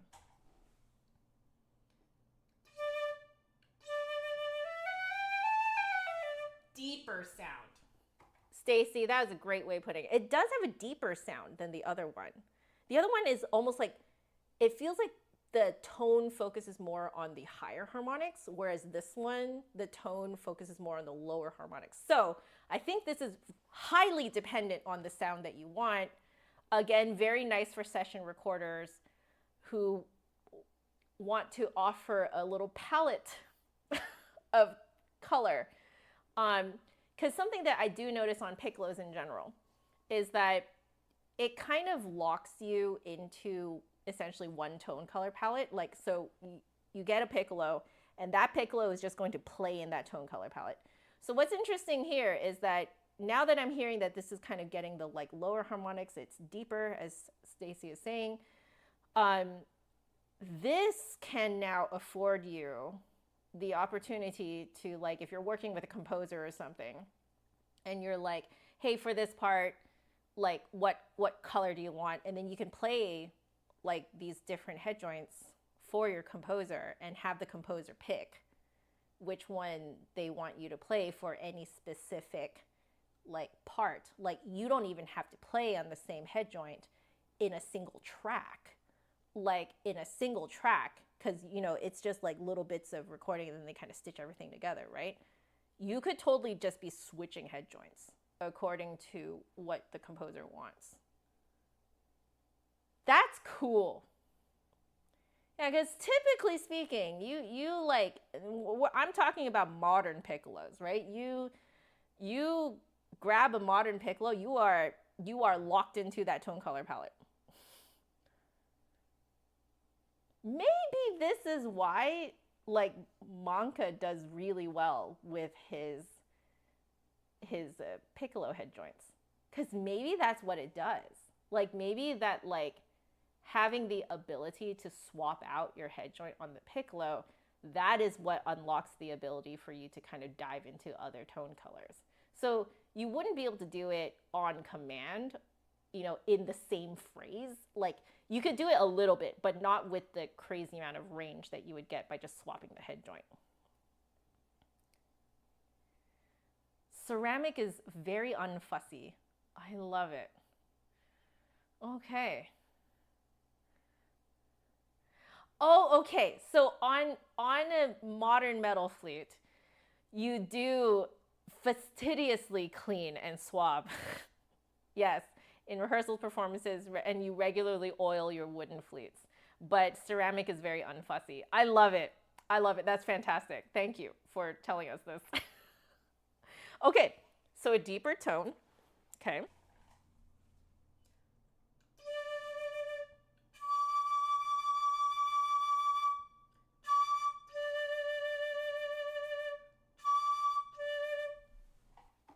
The air bubble sits lower too. That's really interesting.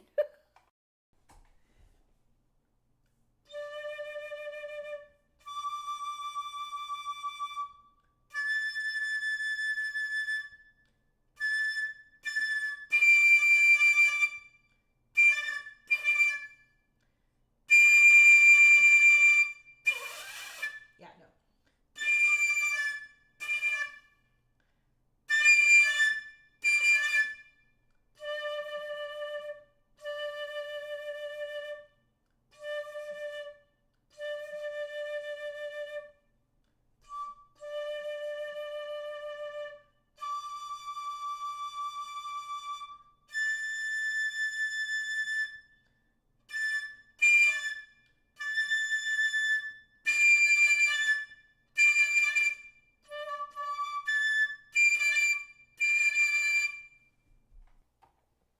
So it's the same map, but shoved down. Shoved down and a little back, I think.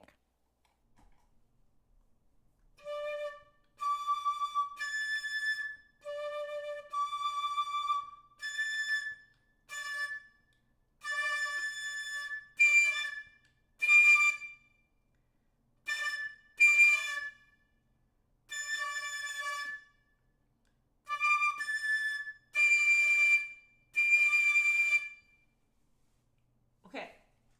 Yes. Same map, down, back. So I think this is going to be more comfortable to essentially a different player. Let us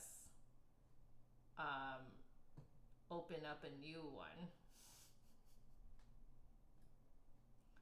Open. Okay, wonderful. So again, this is the PF. Oh no, that's not big enough. That's not big enough. Okay, so this is the Passion Flute Perform Piccolo in D5, and this is the 2 semicircle head joint. Okay. Alrighty. So this is what we had before. So if you take this map and you shove it down a bit and back a bit, then you get the 2 semicircle. So for me, because I don't have a ton of space in the top, like the top half in front of my teeth, I really don't have a lot of space there. I do find this more comfortable. So, oops. My bad.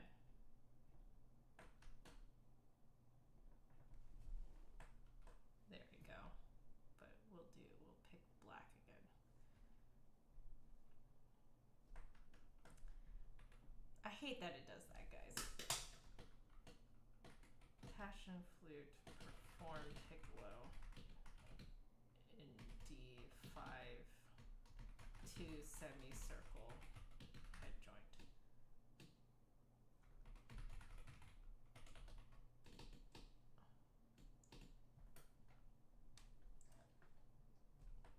Give me a sec, guys. I need to put it higher.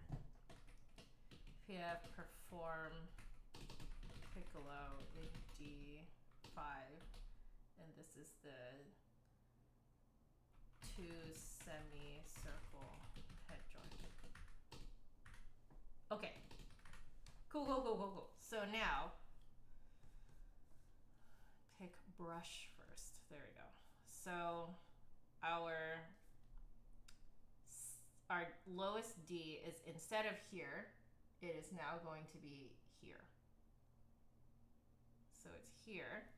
And then if we look here again, yeah, the D6 is actually slightly behind the teeth, I think. It's like here.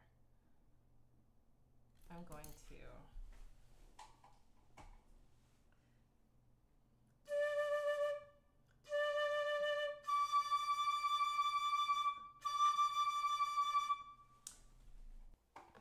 maybe slightly lower.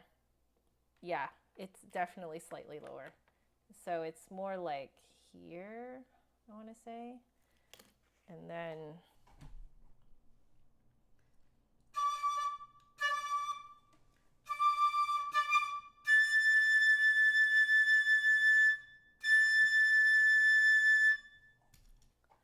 okay. A is like here. And then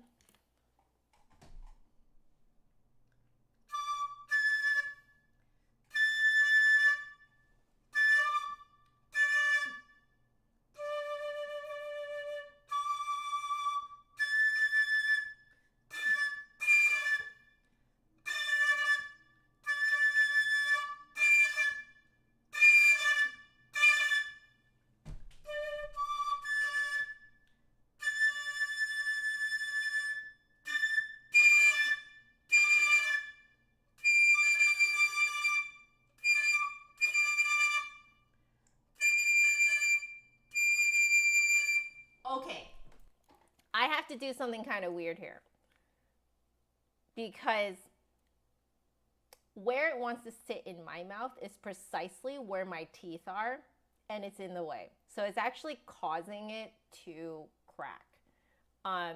So it wants to be right here. Oh man. Maybe, okay, maybe a tiny bit higher. It's like, it wants to be right here.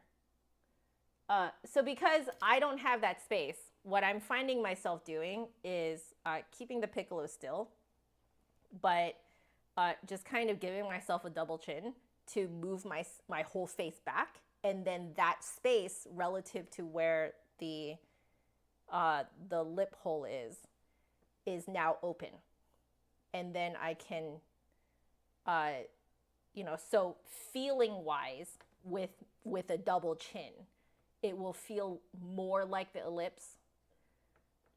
So, okay, interesting. That explains why, like, weirdly, some of this is like, feels easier to me, and yet like that note was still cracking. So that's just for me. This may not be the case for you. Okay, I just want to make that real clear, that this is just how it works in my mouth. it might not be, your teeth might not be in the way. In fact, I can almost guarantee it's not going to be in the way because, you know, you guys are not me. Okay.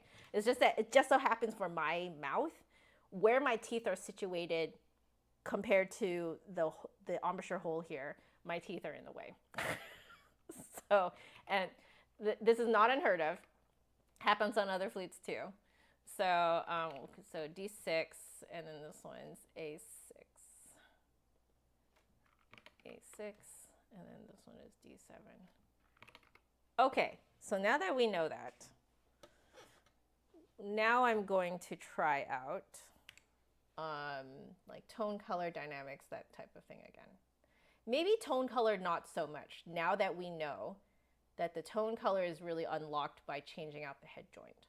So, you know, fun. Okay, there we go. So,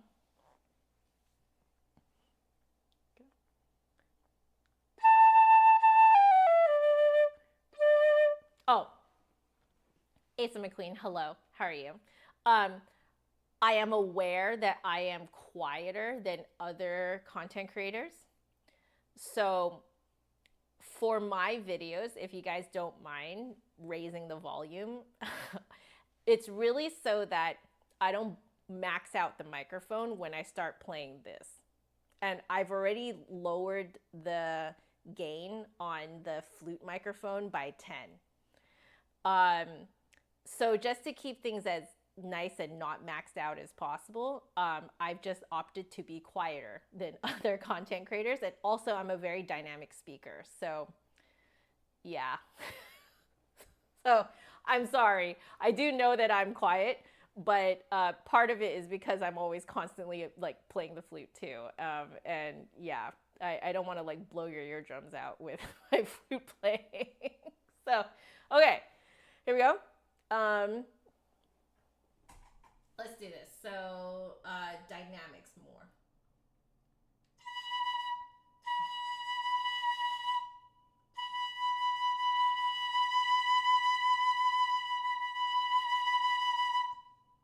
Interesting.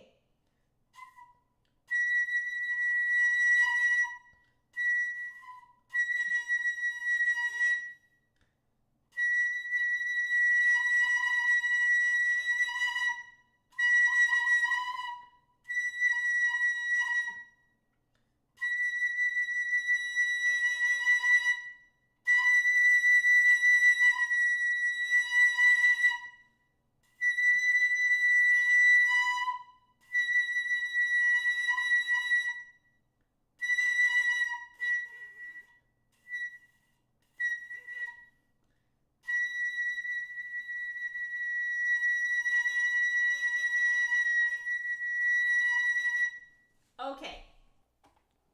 It's a similar situation to the whole tone color thing I was talking about for the last head joint. What I find interesting on this one though is that if you want to make it loud, it's the opposite way. So I'm finding that like, okay, oops. Can I change it back? Yes. Okay. So I'm finding that like, again, when you go for a very, very tiny sound, you are just going to be this like tiny little circle. So again, this is just looking at it straight on. But then if you want it to be louder, I am finding that this particular head joint likes to go this way. I think it's actually more like this. Oh gosh, I can never do it. There we go, close enough, okay. So very different from the ellipse. The ellipse is like that. Whereas the two semicircle, this is actually more what I'm used to. Again, not every BEM flute plays like this. But I find it really fun that you're getting that kind of crazy difference by just swapping out the cut.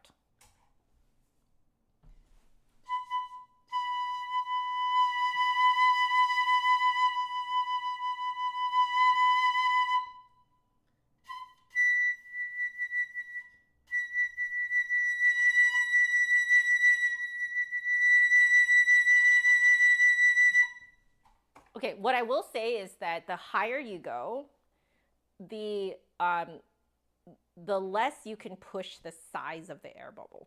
So when you're making it to like a super loud, like a larger air bubble, you can't make it that much larger when you're playing up higher. So I'm noticing it's just the higher you go, the more you're kind of restricted to a certain size of the air bubble, because if you make it any bigger, it's going to immediately crack.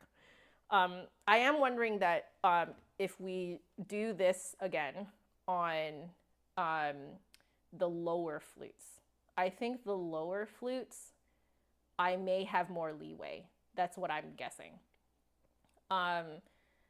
There might be a little bit more that we can, like, there's more space that's afforded, whereas because the air bubble is already, you know, smaller on this one, so there's really only so much you can grow it before it kind of dips into kind of the space that lower notes wants to sit in your mouth. So definitely the lower you play, I'm finding the more you can have like more dynamic changes. Yeah, but up high, not so much. Well, I'm going to try a little bit of tone color though. We'll see if it's similar to the other head joint.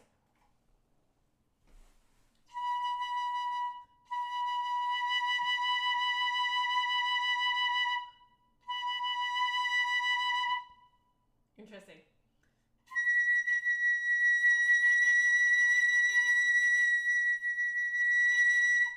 Okay. So I'm going to have to label this one as dynamics. So again, this is head on. You're looking at this. So tone color, and I'm just going to do it in here. Should I? No, maybe I should do it out here.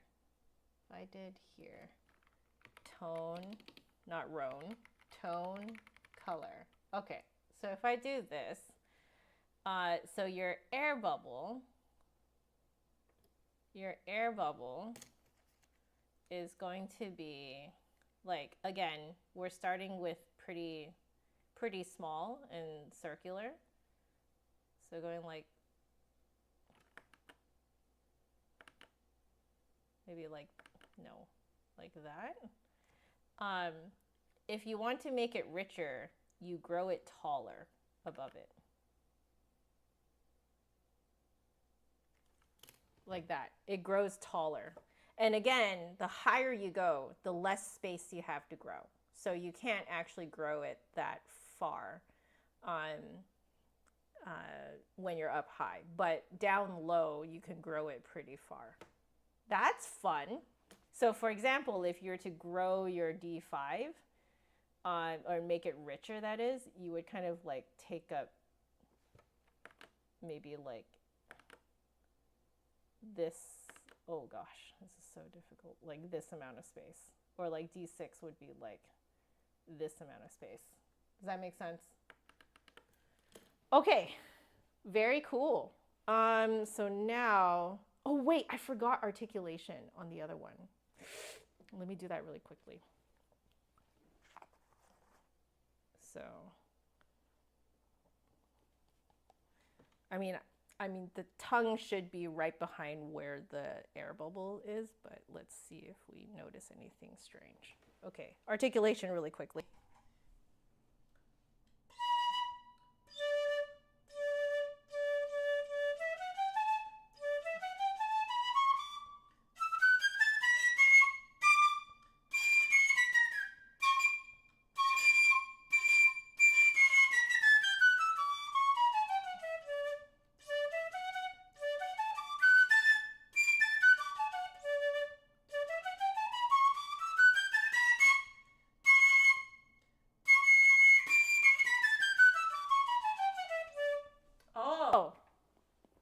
Ethan, so you're saying that the flute is fully made before going into the kiln, except for the metal bits. Safer health-wise to make them that way. Is it because of the dust? Because like if you're drilling in to like, you know, fired clay, it's dust, right? Interesting. Okay, regarding the articulation, because your air bubble is in front of your teeth the entire time, the cleanest articulation that I think I can get on this is what I call faux French tonguing, which is to tongue between your teeth the entire time. You can actually stick your tongue out a bit further the lower you are.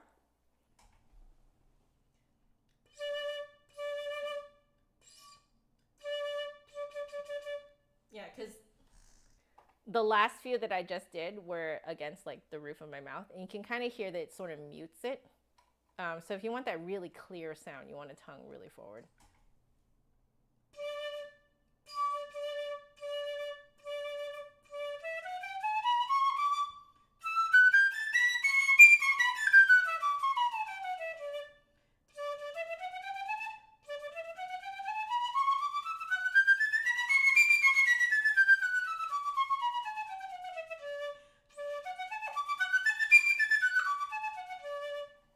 Okay, so this is essentially vintage style tonguing. So you're tonguing between your teeth, and then when you do double tonguing, you do this kind of like a not fully articulated second part of your double tonguing. So a lot of us, at least in North America, are taught to go ta-ka, ta-ka, ta-ka, where you like make physical contact with another part of your mouth with the K. But when you are tonguing this far forward, you don't actually make full physical contact. You just kind of make the motion halfway, and then you come back like that. And then it turns out, you know, sounding super clear. So essentially this is vintage. So this is a vintage style of playing. If we're now going back to the 2 semicircle. So this one is 90s, you know, end of the 20th century. So end of 20th century is, let's see, so we did, yeah, we have to do articulation now. Here we go.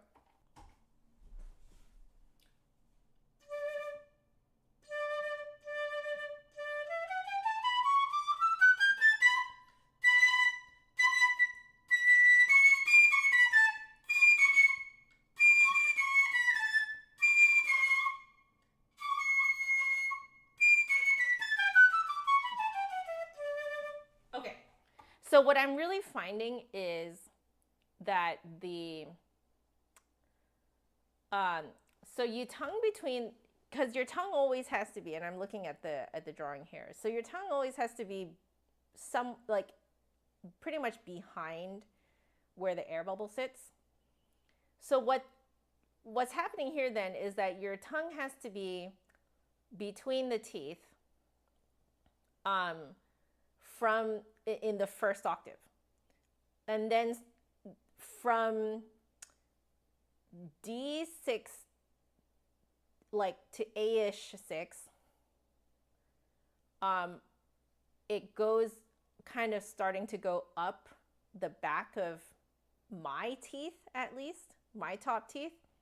And then what I found was, in order for me, because again, my teeth get in the way of where the air bubble wants to sit, between A6 to D7, I do find I need to already start to give myself a double chin so that the air bubble is not kind of sitting where the teeth where my teeth are, and thus causing it to crack.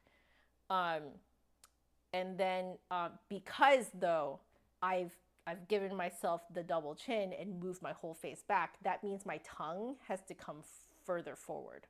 So for me, at least, it's faux French tonguing for the first octave, halfway, a little bit more than halfway up the second octave, or yeah, about halfway up the second octave. I'm tonguing at the bottom half of the back of my front teeth, and then after that is tonguing between the teeth again. Like, I have to come back down. So that's interesting.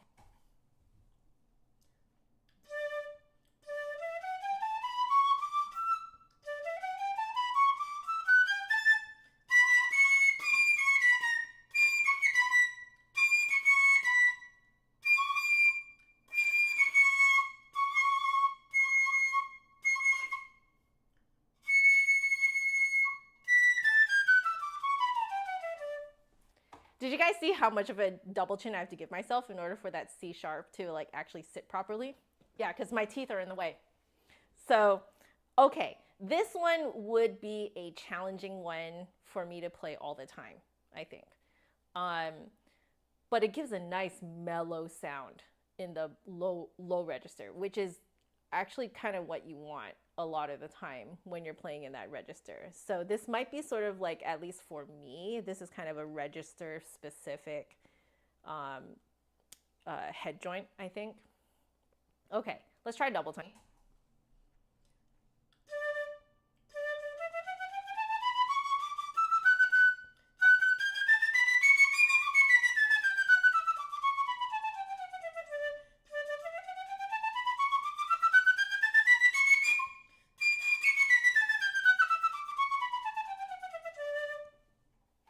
It's sort of mostly the like vintage style double tonguing that I was just talking about, but like for the middle, like the first half of the second register, I can do my more typical double tonguing, which is kind of a very forward ticka ticka ticka ticka ticka, which is like tip of the tongue is against the you know, where the air bubble is, and then the K is kind of like as far forward on the roof of the mouth as I can make it. So yeah, I just kind of have to remember that it's only in the lower half of the middle register that I can do that.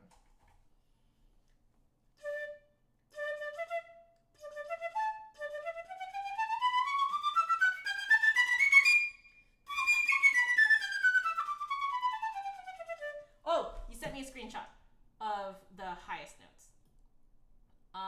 Let me check. Thank you. Perfect. Oh, okay. Okay.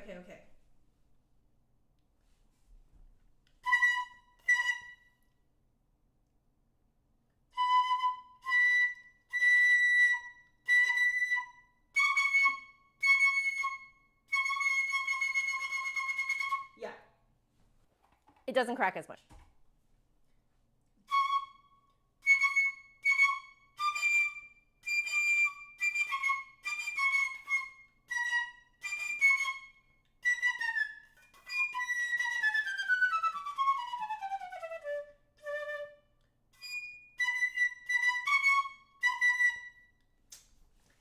It still cracks. I think my teeth are in the way. My teeth are, I absolutely have to like like super double chin it, because like I have to get my teeth out of the way.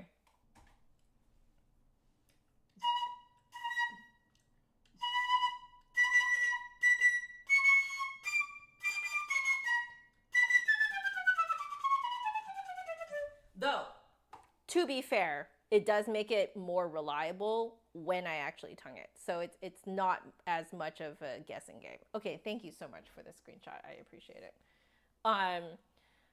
Okay, very nice. I think we need to do a little bit of the Nehru embracing the light, just to kind of, again, get a feel of what, you know, any other extra things I've missed.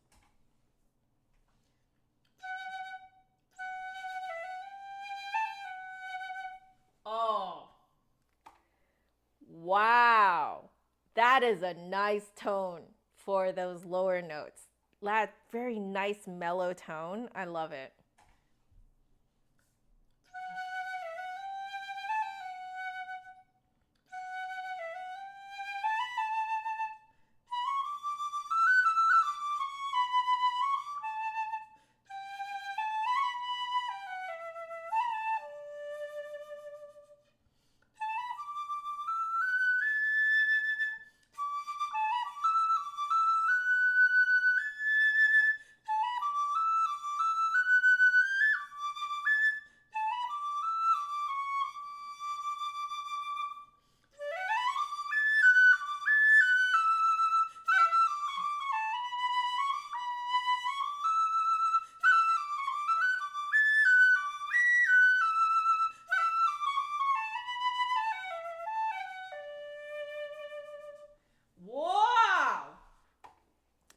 what I like this tone. I think for me, it's just unfortunate that my teeth are in the way for the high C sharp and the D, but you can tell because I didn't have to play those notes here how nice that sounded. Mellow, dark, it has this lovely kind of soothing sound to it. Like, to me, this is very recording session friendly. Like, this is such a recording session, like, for like video game OST kind of sound. Like, this is so nice. This is very nice. Wow.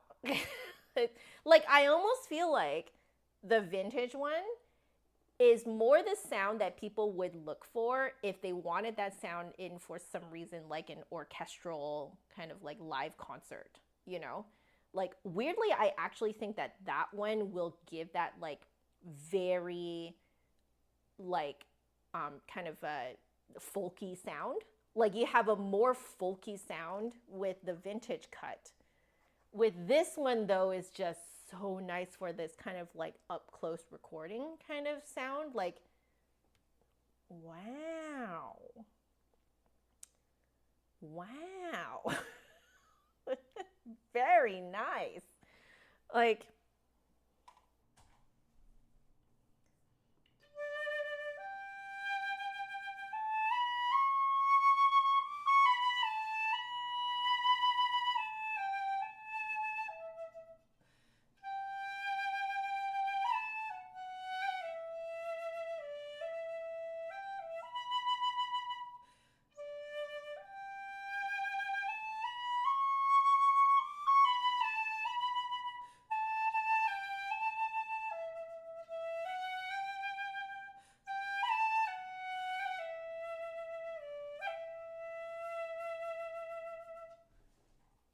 that is a very nice up close sound. Like, up close, really nice, because you don't have any of that fuzz around it. Like, that fuzz and that edge is really good for a live, like a live performance. So like a live performance, you want some of that kind of edgy fuzziness, because it gives that very folky sound, which is, you know, what people are looking for when they're asking you to play something like this. But if you like want to record something up close in like a dead room and then like fit it in with the rest of your soundtrack, this is so good. Good night, Asa. I totally understand the having to destimulate before bed. I always have to unwind before bed. Otherwise, I'm like, my mind is just racing. So I hope you have a lovely evening. Good night. This is really nice, because what you guys are hearing is sort of a cross between like live performance and recording studio. So there is room kind of echo here, but it's so that you guys can hear what this actually sounds like in an actual room, which, you know, is at least in my experience of making these reviews, I'm like, this is actually what people are looking for. They're looking for like what it actually sounds like if they were in the room with me. Because if I were to review this in like a recording studio and like you get the super dead sound, it's not actually going to be the sound that it sounds like in, you know, in your house, right? But I can tell just from playing this, I'm like, because it gets rid of all that like extra fuzz and stuff, this is such a good recording head joint. This one is a really good recording head joint. Yeah, and like you guys can hear how smooth it plays things, like just, oh, and then like you get up into the higher notes, and like as long as you're not screeching into like C sharp D, this thing is just like so smooth, mellow, like, wow, incredible. Yeah, I would say this is your recording head joint for sure. Okay, looking at the time, I need to move on. So we are now going to, and I'm just going to very quickly just swab the tube here. Okay, and we're now going to go to what I think is going to be my favorite. I think I'm going to like this one. So this one is the square head joint. Let's see. I'm gonna guess this one plays closest to how I play. Okay, we're gonna have to make this go away. All right, let's see what happens. Oh yeah, this feels very modern. Very, very modern.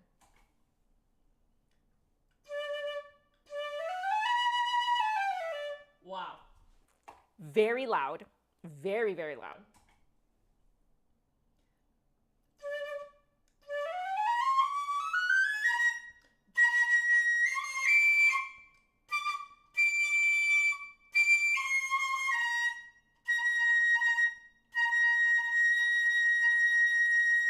Oh, it sits lower.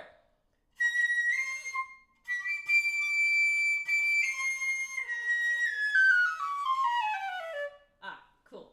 And I don't have to do any of this. Yeah, it sits a little bit lower. Interesting. High notes are sitting lower.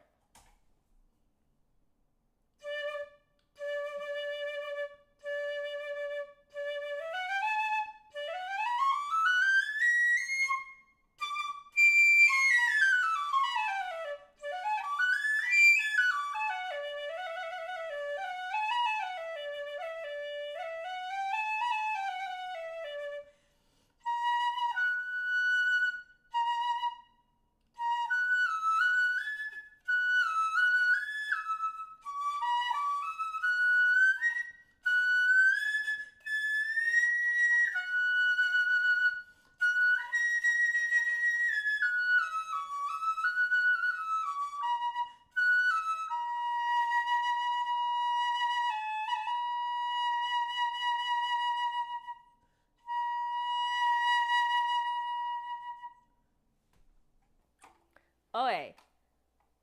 I am interested to see what I make of. Now, what I'm noticing is, so this one, it really does play very close to my flute. So the low notes sit a little higher, so they're sitting on my lip. The high notes sit lower, so they're easier for me to get. Yeah. Interesting. Okay. Let's do harmonics and figure this thing out.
It's basically the Ellipse, but squished.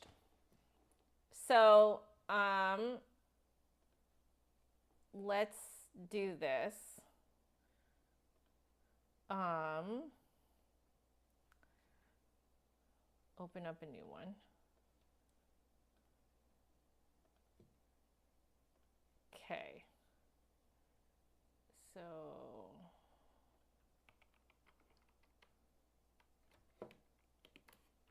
this again is the Passion. Oh, why is it red? There we go. Passion Flute, Passion Perform Piccolo in D5, and this one is this rounded rectangle, right? Is that right? Let me see. Rounded.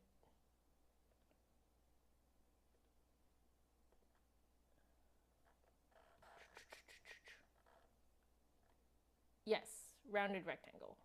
Perfect. Yes. Okay, we got it. So rounded rectangle. Okay, so the lowest note is again here. Then one octave higher is like here. And then A is here. And then the D is out here. It's super interesting.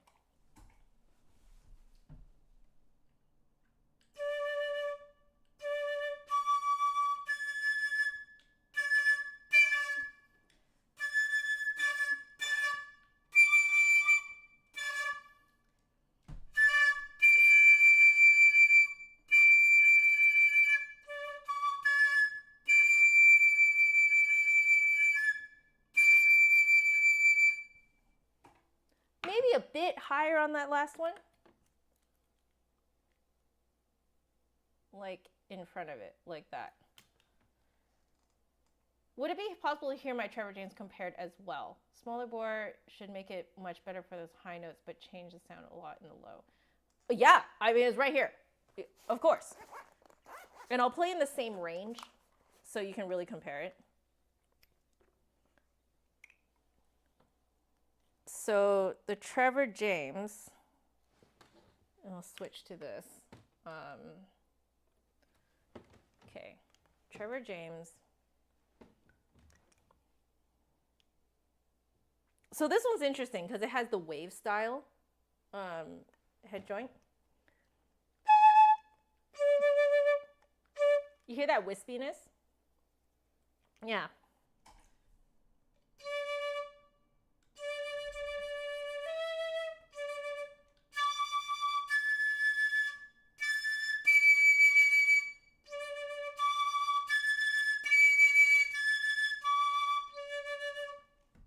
Side by side.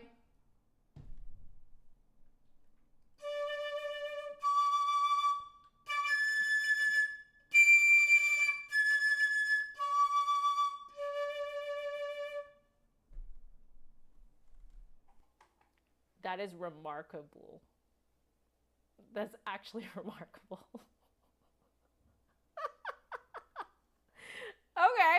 All right. Let me just finish exploring this one, and then I can actually do just a side-by-side tune as well. So let's do that.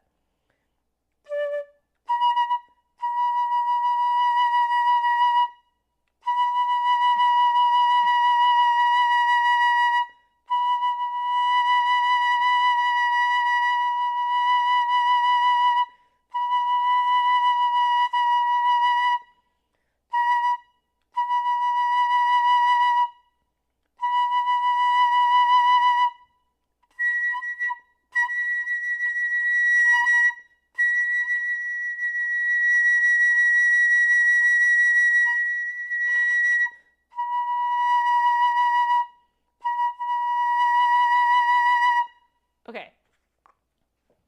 Okay. So for dynamics. Did I do that with the wrong microphone? Let me do it again.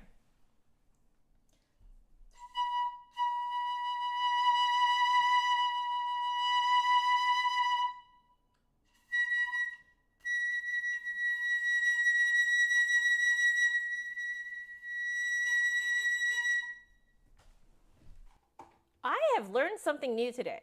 So like what I've learned is that whatever crazy changes you're making to the air bubble in the lower octave, you can do it higher in the piccolo, but you can't make as much of a change. The more change you make, the more it's susceptible to cracking. So you can make a little bit, but not much. And I don't know why that never occurred to me until today. Thank you, Ethan. But, right, we should label these. Okay, so this is too big. Okay, so this is D5. This is D6, then A6, and then D7. Okay, so now for dynamics in particular, so you have your tiny so piano is just always super tiny, and then for dynamics on this one you grow taller. Oh gosh. Like that. Okay, so this is for dynamics. But you can't grow as much the higher you play. So let's say you were playing in the upper half of the second octave. You can only grow, oh, look at this thing again. There.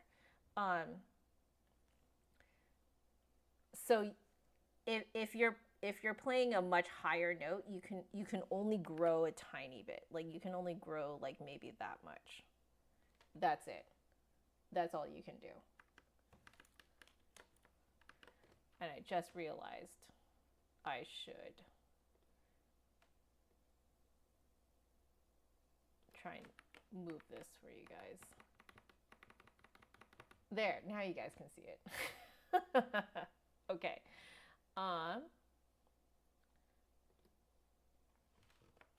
Okay. Now for a little bit of tone color.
Well, yeah, you can't make much difference up on top because then it immediately starts to crack. But I think you widen up the space like behind the air bubble, I think.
Okay.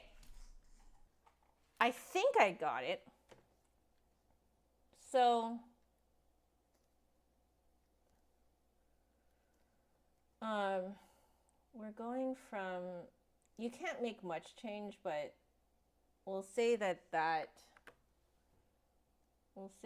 this is your air, your kind of like middle of the road sound. I think it just very subtly comes out like this. Not by much though. Like you can't go nuts with it, otherwise it just starts cracking. But it does give some extra richness to the tone. Just a bit. And you can only do like a tiny bit up top. Like you can only go like this. up top. Like, it's really not much at all that you can do.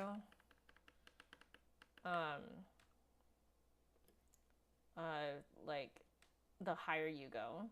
So again, this is tone color. And we'll move this. There we go. Okay, wonderful. Cool. So now, let's try out back to back some music here. So let's, because we've been doing Nehru Embracing the Lights, so let's do that one. And I'll do it back to back with the Trevor James. Mateo, hello, how are you? All right, enjoy, Michael, enjoy your barbecue. Okay.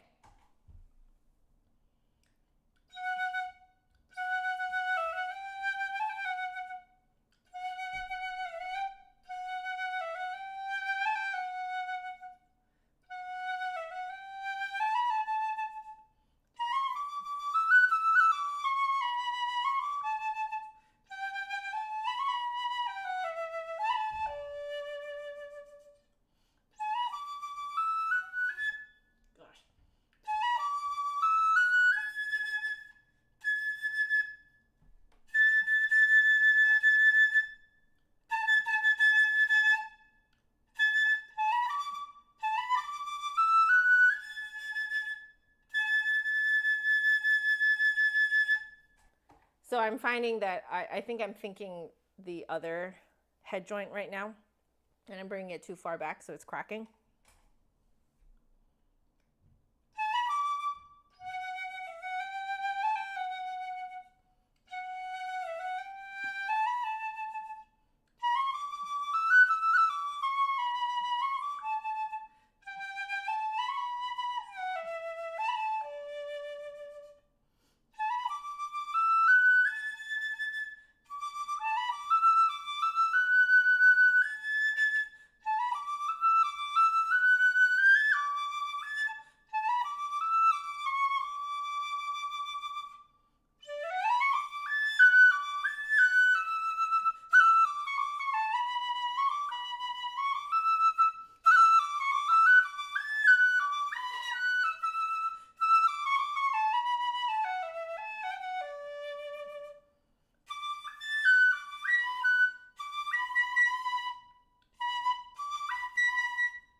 I see.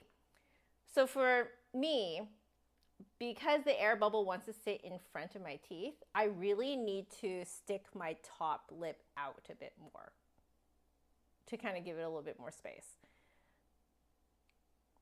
I think I actually like, for myself, I'm actually thinking, I think I like the 2 semicircle one the most for this application, if that makes sense.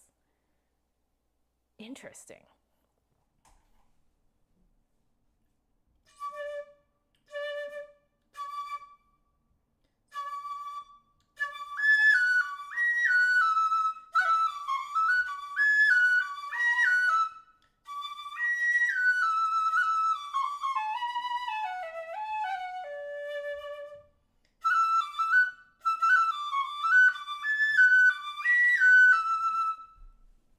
There, I got it right. So I got it right because I'm bringing my top lip out so that I have enough space for that air bubble to sit there. All right, let's try on the Trevor James.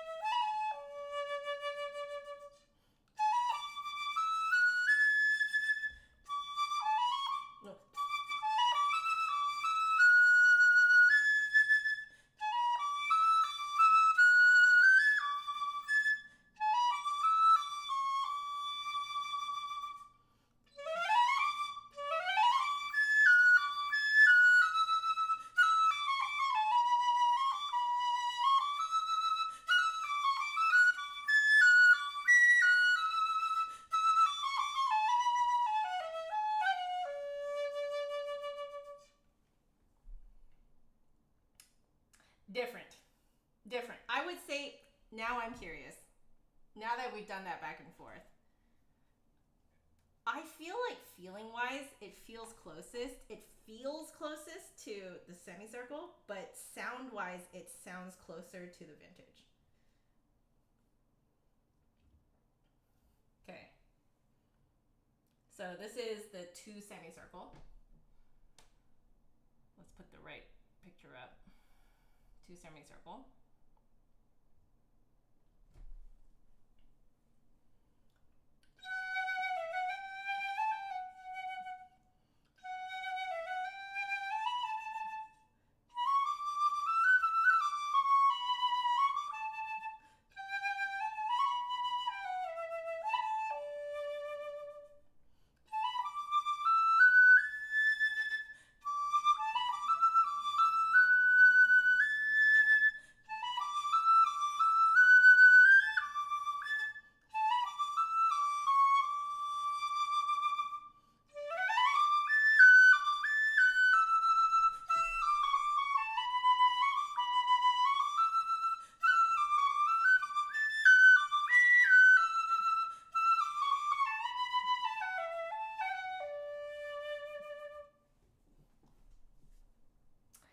Okay, sound-wise, for this room, I think I like the 2 semicircle the most.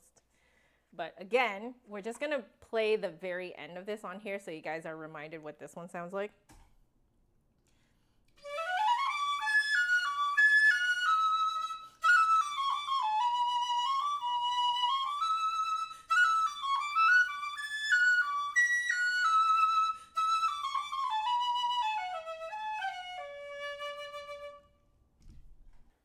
Okay, I think the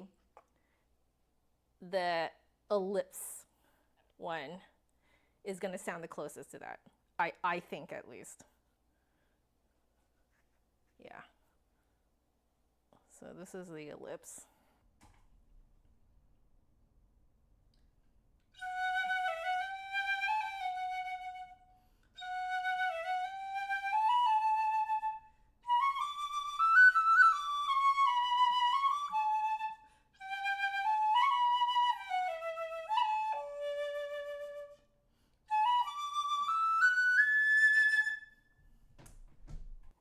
I forgot to change the picture. There, I changed the picture. Okay.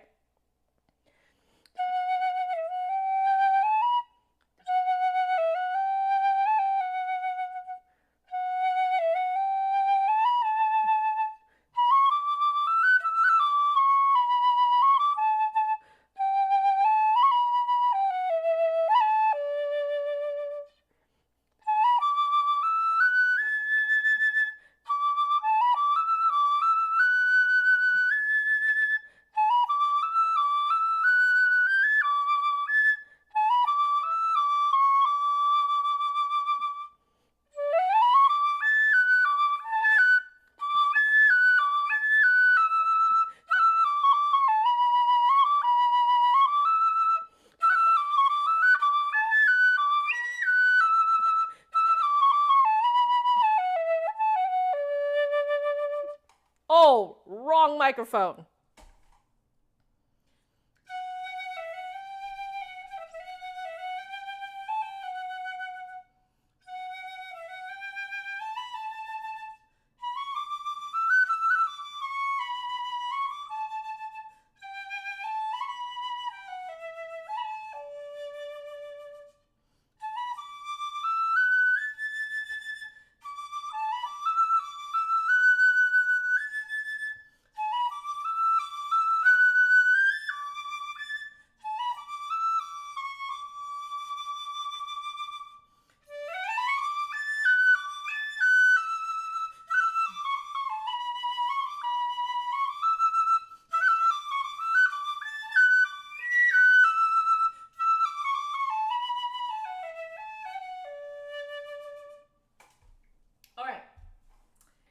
Now that I've done it with the correct picture and the correct microphone, yeah, I think that these all have different purposes, I feel. Like you guys can hear how different the sound is on all of them. I want to give another chance to the rounded rectangle for the ending part of this. Because I think I just wasn't putting the air bubble in the right spot. So it was like cracking a little. But yeah, I think you guys can tell from how I'm playing that these two semicircle actually, I think, fits me the best, with the exception of the absolute highest notes. Which, you know, I think is an okay give and take.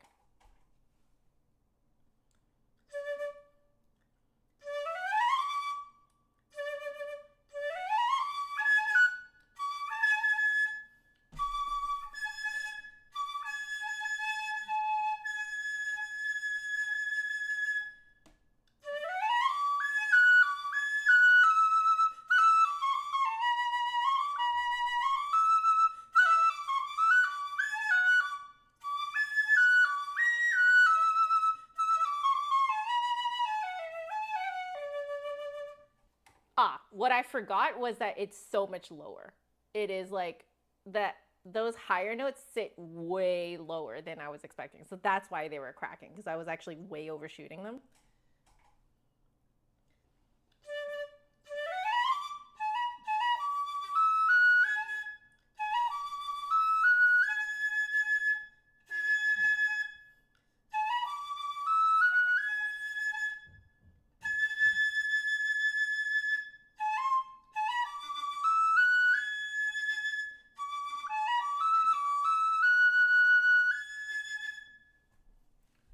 Yeah, that A sits way lower than I'm expecting it to. That's super interesting. You would think that with it sitting lower that I would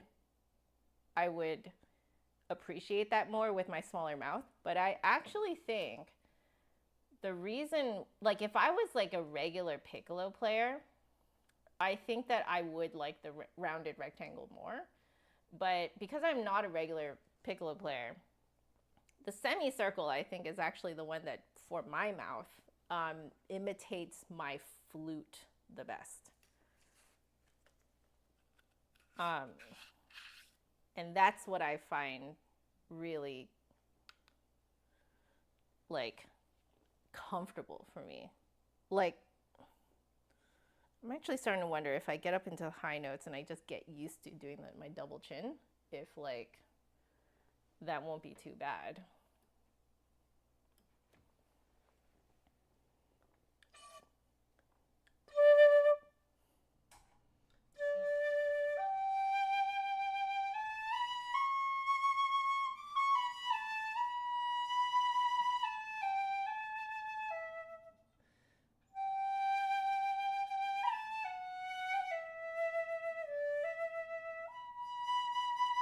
Oh, I know what it is. It's that this is the head joint where everything sits further back in the mouth. So like, because it's sitting more so in the like behind my teeth area for the middle register, it's really comfortable for me. Like this really mimics what my flute does. Yeah, truly. It's more that it's further back. So I actually feel like I can, I think I can feel like I can predict and control where the high notes sit more easily.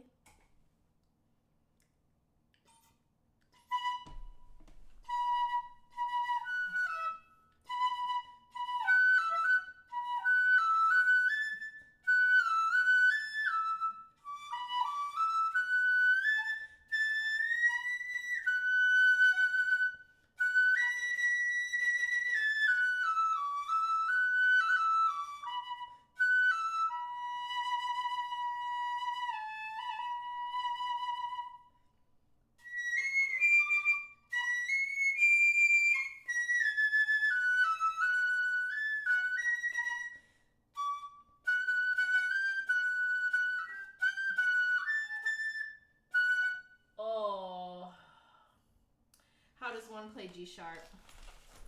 I still have your fingering chart. Oh, okay.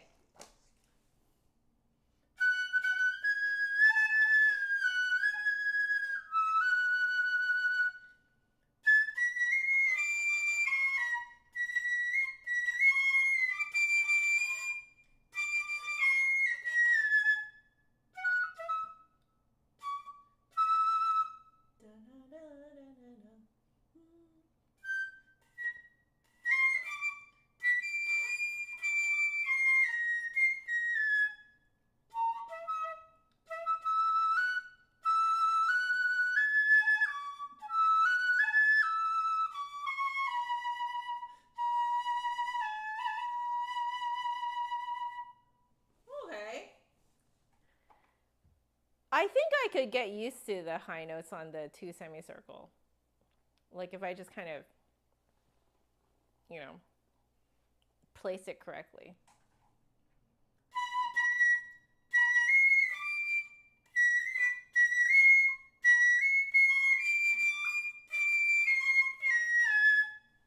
And get used to the fingerings. Okay. All right. I think my closing thoughts on these is that so I think the Ellipse will feel much more like what you would expect a clay flute to sound like, have that kind of folky fuzziness about it. It sounds much more like kind of your typical piccolo, I feel, as well. The semicircle is a very clean sound. It's super clean, very good for recording. And then the rounded rectangle, I feel projects way more than the other two. So maybe the rounded rectangle is like a really good kind of like live performance, big hall kind of head joint. Yeah, because that would carry like crazy, and you would not be as shy as I am right now to play super loud on it, because this rounded rectangle can take a lot of air. And I do find that because I'm putting the air bubble so far forward in front of my teeth, I do have to sustain, I feel like I need to sustain a higher airspeed to play it, but that would, you know, also make you play louder. So I feel like if I wasn't so shy, like if I was in a loud, like a bigger room, like a bigger hall, I think I would let go a little bit more than I am in this particular stream, just because I'm in my little, my office right now. So yeah, so again, Ellipse for, and I'll show you guys on the bigger screen here. So let me move my drawing board to the side. So again, Ellipse for a more traditional sound, traditional folky sound, semicircle for a clean sound, for good for recording, rounded rectangle for large hall. I think large hall, like you need to be loud for and carry in a performance, live performance. So traditional, clean, traditional recording, live performance, large live performance. And yeah, I think that's kind of like how it would generalize them. But also, they do play very, like, wildly differently from each other, I am noticing. So because of that, I think I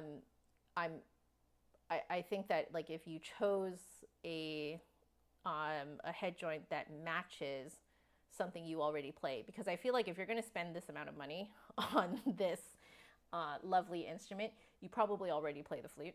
So if you already play the flute, I would recommend purchasing a head joint. If you're only going to pick one head joint, pick the one that matches your flute or whatever you play the closest. If you end up playing and want, and you want different colors and stuff like that, if you want the different colors, for sure, get as many cuts, get all 3 cuts. I would actually recommend that you get all 3 cuts to kind of unlock the full potential of this piccolo.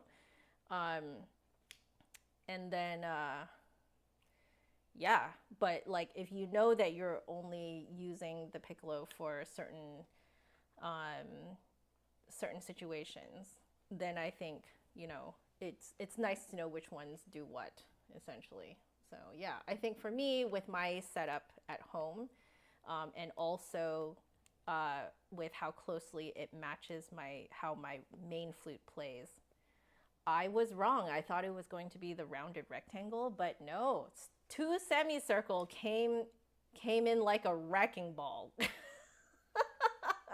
Surprised me. It was actually it was the whatchamacallit. It was definitely the 2 semicircle. Incredible. And if you don't already play the flute, Ethan is adding, you should probably get a flute in C5 or G4 as they're much easier to play, especially the C5. Yes, agree. I do agree with you. Playing the perform Piccolo in D5, absolutely, as you guys could hear, it just feels like playing a Piccolo. It is, because you're playing a Piccolo that doesn't have mechanism on it, does it? That was very cool, man. That was very, very cool. I'm so happy to have done this, and I feel so nerdy right now, but in a good way. Wonderful. So those are my thoughts. Thank you, Ethan, Passion Flute, in the chat, for making this gorgeous instrument and for allowing me to review it in such great detail. It's just really fun to turn into a complete and utter nerd for a couple of hours and really do a deep dive. But yeah, I'm so happy. No, seriously, man, thank you. It is surreal to be able to try your instruments after so many years. And I just want to say that I really, really appreciate the care in which you put into this, the care and the like, you really think about, I think this is likely because you play on these and perform on these yourself. So because of that, you really have it, hands-on kind of like experience with them. So you know what you would, as a player, would want to improve on this. But yeah, the interchangeable head joints is amazing, man. Thank you so much for giving me your number 150 prototype. I'm very honored to own this. Yeah, this is stunning, man. This is stunning. I love that you're doing interchangeable head joints. This is like pretty much I think it's completely unheard of for clay flutes. Clay flutes in general, very rare. And then to have interchangeable head joints is wild. That is so cool. So yeah. Anyway, we're done, guys. Thank you all so much for joining. I know that like I went into super nerd mode, so I appreciate you guys letting me go into super nerd mode. And we will be back tomorrow with a practice stream. Tomorrow's practice stream is going to be a little bit on the shorter side because I have a meeting right afterwards. So I was thinking if I can swing it, I might actually start like 15 minutes early just to be able to like chat a little bit with you guys before I start practicing. And then I'm going to have to leave pretty much at the very most. I can only go to like a minute before 12 p.m. Yes, yeah, I have a meeting right afterwards, but it is an online meeting, so I can just kind of hop on. But yeah, so that is on for tomorrow. This was super fun. I love you all so very much, and seriously, like, it's just so wild to me to have gone from that email exchange where you asked me if you should pursue this, and I said yes, to now reviewing your second round, your second shipment to me. Absolutely wild. So seriously, congratulations. Oh my God, it was February of 2022. Oh my God. I'm thinking back, and yeah, I was not in a great part of my life at that point. So to kind of give you guys some, history, John's skin exploded in July of 2021. And so February 2022 was essentially like, we're still in the thick of it. We're still like just barely half a year into this whole journey. And yeah, I was not doing great back then. My yeah, I don't think my mental health was really fantastic at that point. And receiving that email out of the blue, you know, in the context of my life at that point, was so encouraging, because, you know, like, it's wild to think that, you know, your funny little videos that you make in your room can, you know, ultimately, you know, provide a little bit of a springboard for someone else to kind of like make something as beautiful as this. So, yeah, I think back to my own dreams of what I wanted to do, and what I wanted to do is this: review flutes and just chat with you guys. And you know, I feel that was just not something that you could do back when I thought of it. And I have always felt like, just because, you know, just because you think it's impractical, it doesn't mean that it can't happen. So, like, you know, when people like Ethan tell me their dreams of what they want to pursue, I'm like, do it, man. Like, you really just need, you know, you just need to be friendly. You need to be competent and reliable. And the fourth thing that I like to add to what my professors told me is ambition. So if you're ambitious enough, then you're going to be resourceful enough, right? I feel like ambition and resourcefulness kind of go hand in hand. And, you know, like, you know, Ethan knew who to talk to Terry McGee, you know, and yeah, you made it happen, man. So, seriously. Yeah. Yes, you made a video. You made a video and sent it to me. I think you had like your very first prototype. Was it your very first prototype at that point? I think. And I was just stunned. I was stunned. I was like, how, like, I could have never foreseen this, that this is something that I could have, you know, had a hand in encouraging, you know, and that you were literally asking it for my thoughts, you know? So, yeah, man, I'm thrilled for you. Is it too much to say that I'm proud of you? Like, I am, though. Just crazy. Not the first. You started in 2020, 2021. Okay, but you were first thinking of selling them. Got it. Right. That was what that email was. That email was like, should you turn it into a business, I think. And I was like, yeah. Yes, I think so. Because yeah, I'm thrilled to own this, and I think a lot of people will be thrilled as well, because it really is made. You can tell it is made by a flutist, and like it is very enjoyable to play. It's in tune. Like, now we have even interchangeable head joints. Like, what the heck?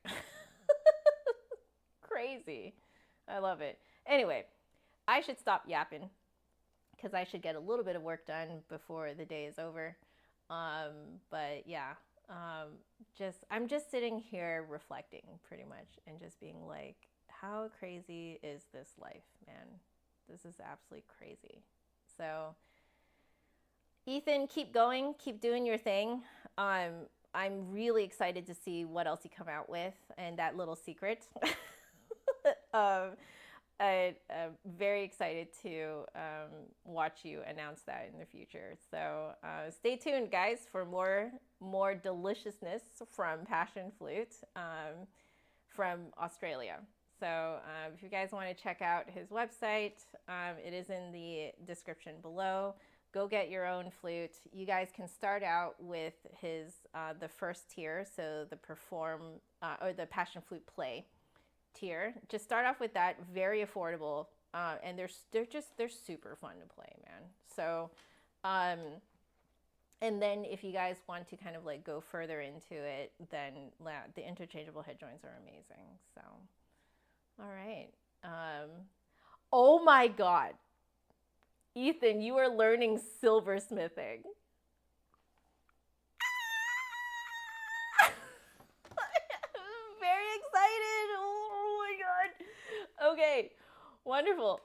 So, oh, Stacy, you took goldsmithing. Look at that. Wow, we're in some wonderful company here. Okay, well, I will see you guys tomorrow. Please stay happy, healthy, and safe, because there is no music without the musician. All right? Love you guys. Thank you, Ethan.